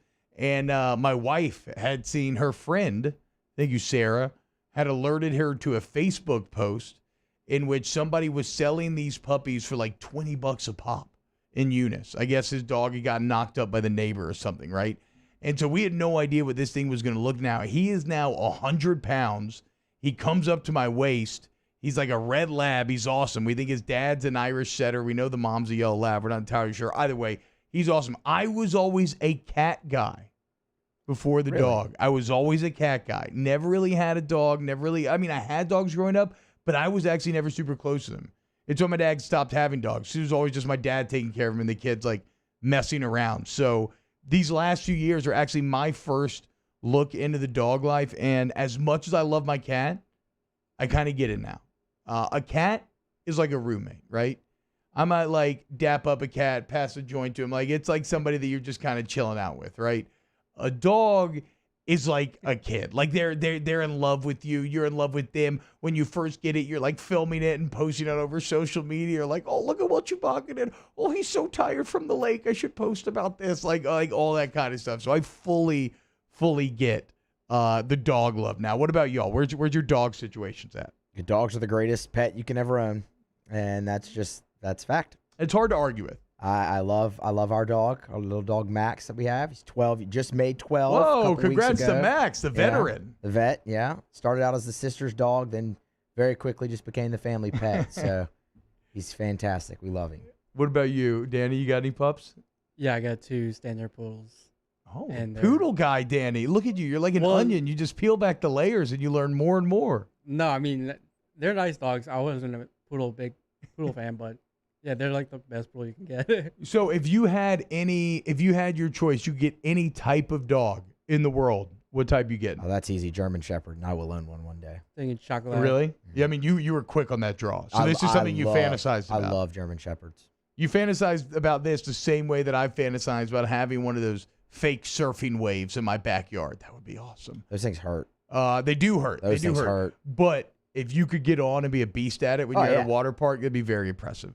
Danny, what about you? One dog in the world. What are you getting? Great Dane. Damn. Okay. So massive dog. Have y'all lived the big dog life yet? Because my 2 dogs are big. Okay, the poodles are big. Standard poodles are. Okay, I didn't hear the stand. I don't know what a standard poodle is. It's like the biggest poodle. Yeah. Oh, okay. I'm still. I do like golden doodles. If you're talking about kind of poodle it's basically the same mix. thing. Like they look exactly the same, except they're taller. Okay, those are big dogs, right? Yeah. So I mean, I get it. Look, and I love my big dog, and I always wanted a big dog, and so he definitely fits that billing. That said, it is kind of a lot. He's massive. He can knock things over all the time. He gets a lot of hair everywhere. I love sleeping in the bed with him. My wife does not because of all the room that he takes up. I think next dog, I could see myself going like the mid-size to small dog route. I'm not entirely. I like a what is it? A GSP spaniel or something? I don't know what that is. Some sort of Cocker Spaniel or something. I can't remember. But yeah, I don't know if I'll ever go with another massive dog. What's on? Did y'all dog have a casualty list when Chewie was growing up? Of course, you named him Chewbacca, so we call him Chewie because of course you do. That ended up being a bit of a self-fulfilling prophecy when he was a pup. He ruined a $1,000 couch that he chewed through. He chewed through the entirety of the cover, and it was a white couch, which that's on us for having a white couch. The dog didn't realize that. So he completely ruined that. He chewed up the blinds one time. He ate a television remote one time. He ate multiple pairs of shoes. So he had quite the kill list before I kind of got him under control. Although a lot of that was on me. As an early dog owner, early moment of radio, I'll never forget, I was talking about this, and somebody on the WWL text line shamed me and being like, look, if your dog's acting like that, that's on you. Because he didn't get enough energy out during the day. You didn't take him on walks. And they weren't wrong. When I started committing to that, like bring him out for an hour and a half, really run him every day, he got really good and he stopped chewing things up. So big valuable life lesson. Exercise. A lot of exercise. A lot. I used to take him over to that place off of Burbank where they can swim. I used to take him there he used to go, this is like so funny because it's pre-kid. And I'm just laughing about how much, and now he's just like the afterthought. I feel bad for him. He gets played with in the backyard, but he never gets to leave. I used to drive him 20 minutes every single day to go swimming for an hour to an hour and a half. So, I mean, it worked though. He was in great shape. But yeah, man. So if you're having a dog now, if you're a couple, You're thinking about getting a dog, testing the water with the kids? I would say go for it. If you can handle a dog, maybe you're ready to have an actual human being. But yeah, I'm kind of glad to be a part of the club now on National Dog Day. I get it. They're so sweet. The big floppy ears. I love when dogs cock their heads to the side and they look all inquisitive. I love how they act with the babies, dude. That's what's crazy. This thing's 100 pounds. The second I brought my daughter home, my first daughter from the hospital, he was so gentle, like somehow just naturally knew not to step on her, to avoid. He would just sniff her. He immediately seemed very protective of her. It just, I'm getting a little teary-eyed thinking about it, man. Shout out to all the pups out there. All right, when we get back, we'll do a quick camp update with Larry Holder. See where the New Orleans Saints stand as they are back on the practice field today. This is Off the Bench, 104.5, 100.3, and 94.7 ESPN. OTB, OT. We opened up the playbook and expanded our coverage. Listen daily in high definition on 98.1 HD2. We are 104.5 ESPN Baton Rouge. Gulf Coast Bank and Trust is a local bank with a straightforward philosophy. It's about doing the right thing for our customers. Participating in our community with annual local fundraisers, offering individual attention in a modern banking atmosphere with a trusted local company. Gulf Coast Bank invested in technology with a local touch, giving our customers the power to bank anywhere, anytime. We're building relationships through personal service as the bank that cares about you. Gulf Coast Bank and Trust, the bank that cares about you. At All-Star Toyota, you get it all. If you're in the market for an all-new Toyota vehicle, come see our friendly and knowledgeable sales team at All-Star Toyota. Located in Baton Rouge at the corner of Airline and Goodwood, we've been serving our community since 2005 by offering a large selection of new Toyota cars, trucks, and SUVs. Get behind the wheel of your dream car and take a test drive at All-Star Toyota today. This isn't just another day. It's so much more. Kelly's life was put on hold when her auctioneer primary care doctor discovered a rare blood disorder. Her doctor connected her to an auctioneer care team of cancer, heart, and kidney specialists. With multiple primary care locations around Baton Rouge, same-day appointments, and online scheduling, we're relentless about keeping you healthy. Auctioneer Baton Rouge, innovating healthcare for Kelly. Are you a licensed contractor? There's lots of good contractors in Louisiana doing work the right way, but unfortunately, too many unlicensed contractors are working outside the licensing requirements. Working as a contractor in Louisiana requires a license for the company doing the work. The Louisiana State Licensing Board for Contractors wants to help you get licensed to allow you to conduct work legally. It's not difficult to get the license. We can help you. Go to lacontractor.org for more information. Licensed contractors, it's the law. Gulf Coast Office Products is a nationally recognized Savin office equipment dealer based right here in Louisiana. Over 100 employees strong, Gulf Coast has the boots on the ground to support all vertical markets, from education, engineering, legal, and finance. With the latest in office technology, from desktop to production segment units, Gulf Coast and Savin have the perfect fit for you. Call 225-756-2644. That's 756-2644 for Gulf Coast Office Products. If I built a van, it would do more than haul. It would carry my entire business. I'd make it available in dozens. Make that thousands of configurations. It would keep an eye on my fleet. And an eye out for danger. If I built a van, I'd make it available in diesel and gas. And I'd build it right here in South Carolina. Introducing the all-new Sprinter, starting at $33,790. Built in the USA. Mercedes-Benz. Vans. Born to run. Service Mastery Elite create clean, disinfected work environments. As a local business, we take pride in serving the New Orleans and Baton Rouge areas. Our cleaning protocols follow CDC and OSHA standards for healthcare settings, offices, senior living, restaurants, and industrial plants. Contact Service Mastery Elite to get your operation ready for reopening with germ disinfection cleaning.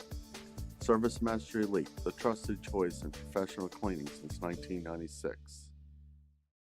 To all of our heroes working on the front lines of this COVID-19 pandemic, your bravery and selflessness represent the very best of us, and we want to say thank you. I'm asking everyone around the state to join me in celebrating the heroism of our healthcare professionals on the 19th of every month at 1900 hours That's 7 p.m. Write a note of appreciation, make plans to donate to charitable organizations, or say a prayer. To learn more, visit 19thanks.org. Thank you, and God bless. It's a Wednesday edition of Game Time, live from Rouge Creole on Perkins Row. The guys break down the latest lines in the world of sports, and hopefully they're staying dry. Game Time, 6 to 8 p.m. on 104.5 ESPN Baton Rouge.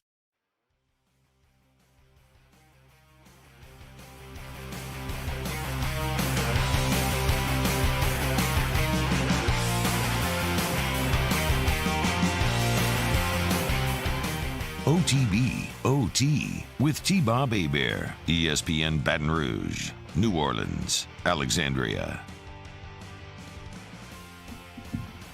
Welcome back, OTBOT. Wednesday, Laura Guillot in the huddle says, the ESPN push notification they sent out against Will Wade is not a good look. I've not seen this. I wonder what the latest push notification is. Unless it's a piece of news that we're missing, we'll see. But yeah, the story for LSU basketball is it's not great, but it's hard to know exactly what it is, right? Because it's very bureaucratic. You're about to enter this review process, which could take anywhere from like half a year to a full year. So immediate news. If you're looking for immediate news, you just want to know if LSU football is going to be lumped into that review. Right now, let's go to the phone lines. And then we get to some of your dog comments because there's great ones coming in. Let's welcome in Larry Holder. At Larry Holder on Twitter, writes for The Athletic. I love The Athletic. Selfishly, I think you should use the Hold That Podcast sign-up code. Let's go to athletic.com/Hold That Podcast, 40% off. All right, Larry, it's National Dog Day. Are you a dog guy? Where do you stand with our canine brethren? I like a good dog, but I don't own a dog. And I don't think that the lifestyle of myself and my wife, who are both in the media, where we can work crazy hours, I just don't think we mesh well with a dog. So we feed like the neighborhood cat, but we're not like cat people either. We're just more like two little humans are enough for us to deal with. Yeah, I mean, you're like my mom. My mom hates all animals. She just thinks they like mess up the house and stuff. I don't hate them at all. Like, yeah. I just don't feel like I would sufficiently take care of them, and I'd feel bad. And so Yeah, I like animals. I just don't feel like I would be a good pet owner. Yeah, you heard it here first. Larry Holder wants to put down all dogs. Kind of an aggressive opinion on National Dog Day, Larry. But hey, you do you, man. Yeah, look, we got to get some heat, right? We got to get the YouTube numbers up on this interview. Let's do. Hey, Larry. Okay, but the Saints, they were off yesterday, back on the practice field today. What can fans expect? As I understand it, these are going to be some physical practices. This is where you're going to look to almost simulate some of those preseason games. Am I off base? Look, just as a disclaimer, I have yet to go to a practice. Yes. We have been rotating at the Athletic because there are three of us who would be on Saints Watch: Catherine Terrell, Jeff Duncan, and my practice will be tomorrow, my first practice. But Friday, look, they're going to go to the Superdome, and it sounds like they're going to be doing a scrimmage. So I'm actually getting there right in time to probably see some of this really live action. And so, yeah, I think they're starting to ramp this thing up because we're only a handful of weeks away, less than a handful of weeks away to actual regular season, you know, because the NFL is going to start on time. A lot of people are saying, well, college football is delayed. The NFL is going to start on time. And so, look, yeah, I'm curious to see just how they are in the dome. And it's actually good because, look, they're going to be scrimmaging in front of no fans in the dome. It could easily be that way for at least the first month, and get a good feel of how the dome's going to feel when it's like an old school Tulane game when there'd be like 15 people in the stands for an actual game. Okay, so and then because you're right, we've been talking about it constantly this week. We are hurtling towards Brady versus Breeze, and it is so damn exciting. And you start to read these Tampa Bay beat writers, and it's like, you know, it's hard not to become a bit intimidated when you hear about Tom Brady pairing with these weapons. And so I'll ask you the debate that we've been having. When you look at the weapons, so outside of quarterback, outside of Breeze and Brady, and let's even take the O-line out of it, just skill position weapons, who has a stronger group? Is it the Saints or is it the Buccaneers? I would probably go overall the Saints, and it's not going to be by much because I'll take Alvin Kamara over any of their running backs. I'll take Michael Thomas over any of their receivers, but I would say that Emmanuel Sanders is probably number 4 on the list behind Mike Evans and Chris Godwin. And I don't know what Rob Gronkowski has left in the tank. I like what Jared Cook has left in the tank.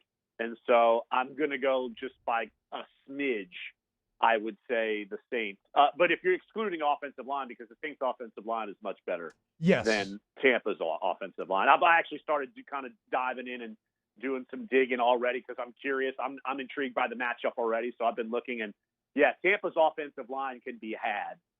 The Saints' offensive line, while you're just questioning who's going to play where at guard and center, will Pete be healthy? But I'm taking the Saints' offensive line every day over Tampa.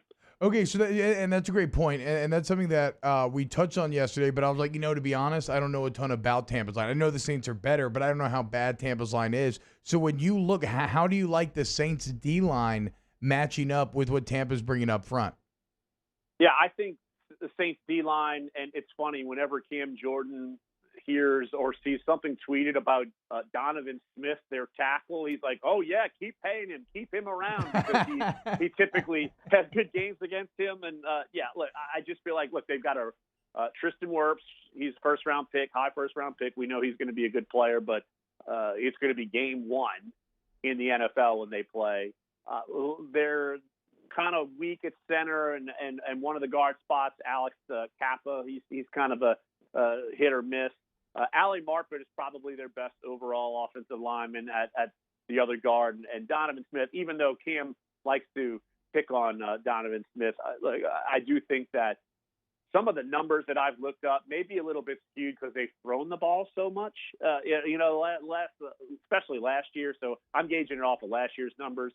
I'm sure Tom Brady's going to be able to get the ball out quicker, so he could probably coat some of those deficiencies. But I think the Saints D-line is one of the overall, you look from, say, 1 to 8, I'd say one of the strongest overall groups that we're seeing in the NFL. So I'm gonna like the Saints D-line a lot over most NFL offensive lines this season.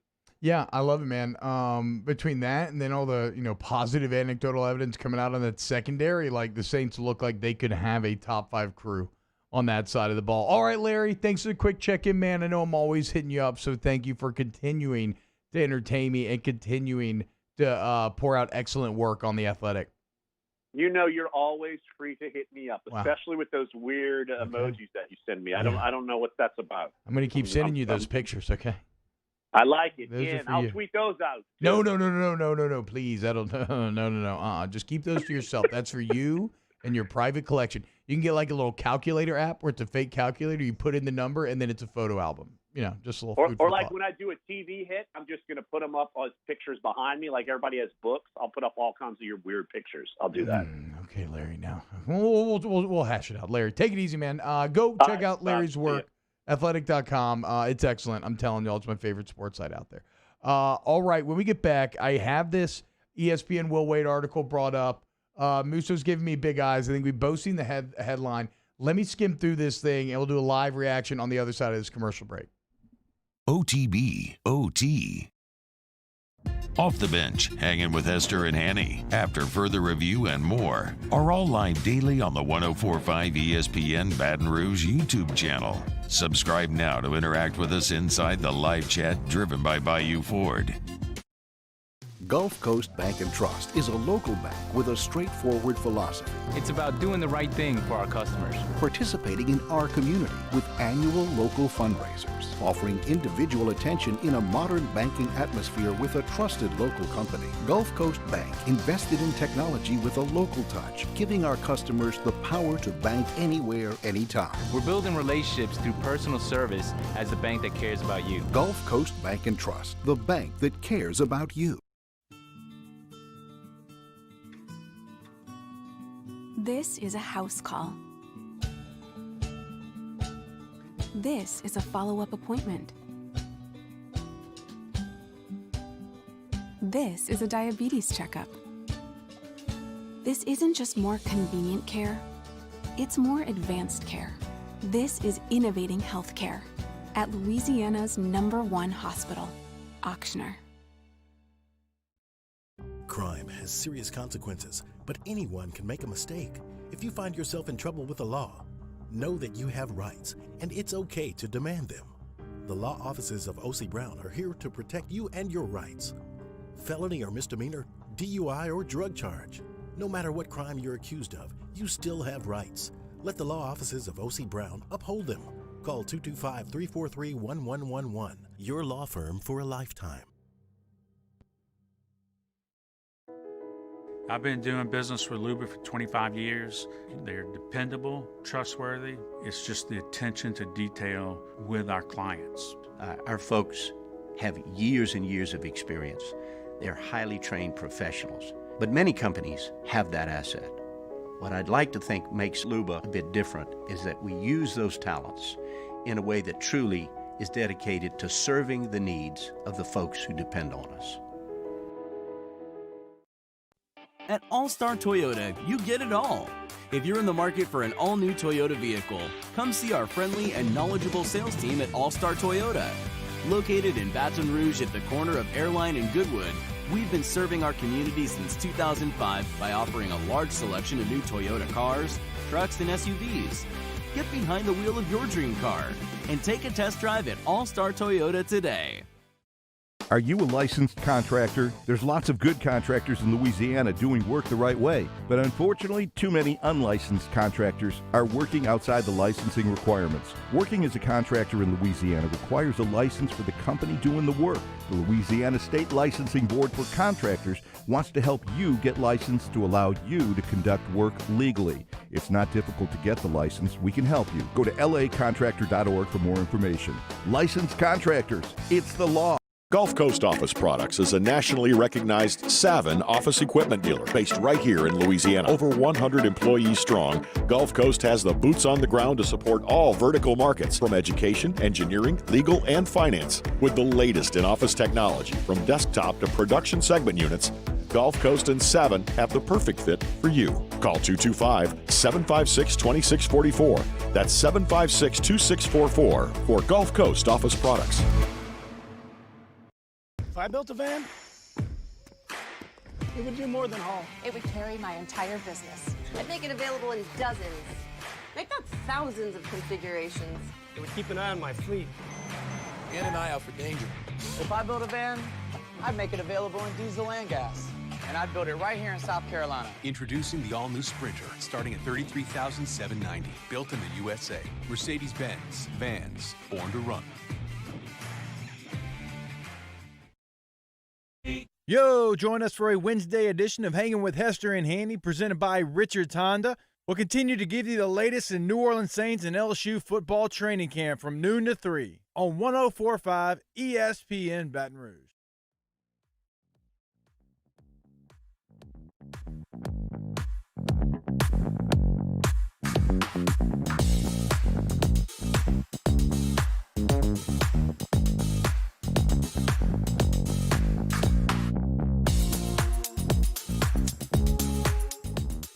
OTB, OT, with T-Bob Hebert, ESPN Baton Rouge, New Orleans, Alexandria. So this is from about 20 minutes ago. Welcome back to OTBOT, closing out the show. Thank you to Larry Holder for stopping by last segment.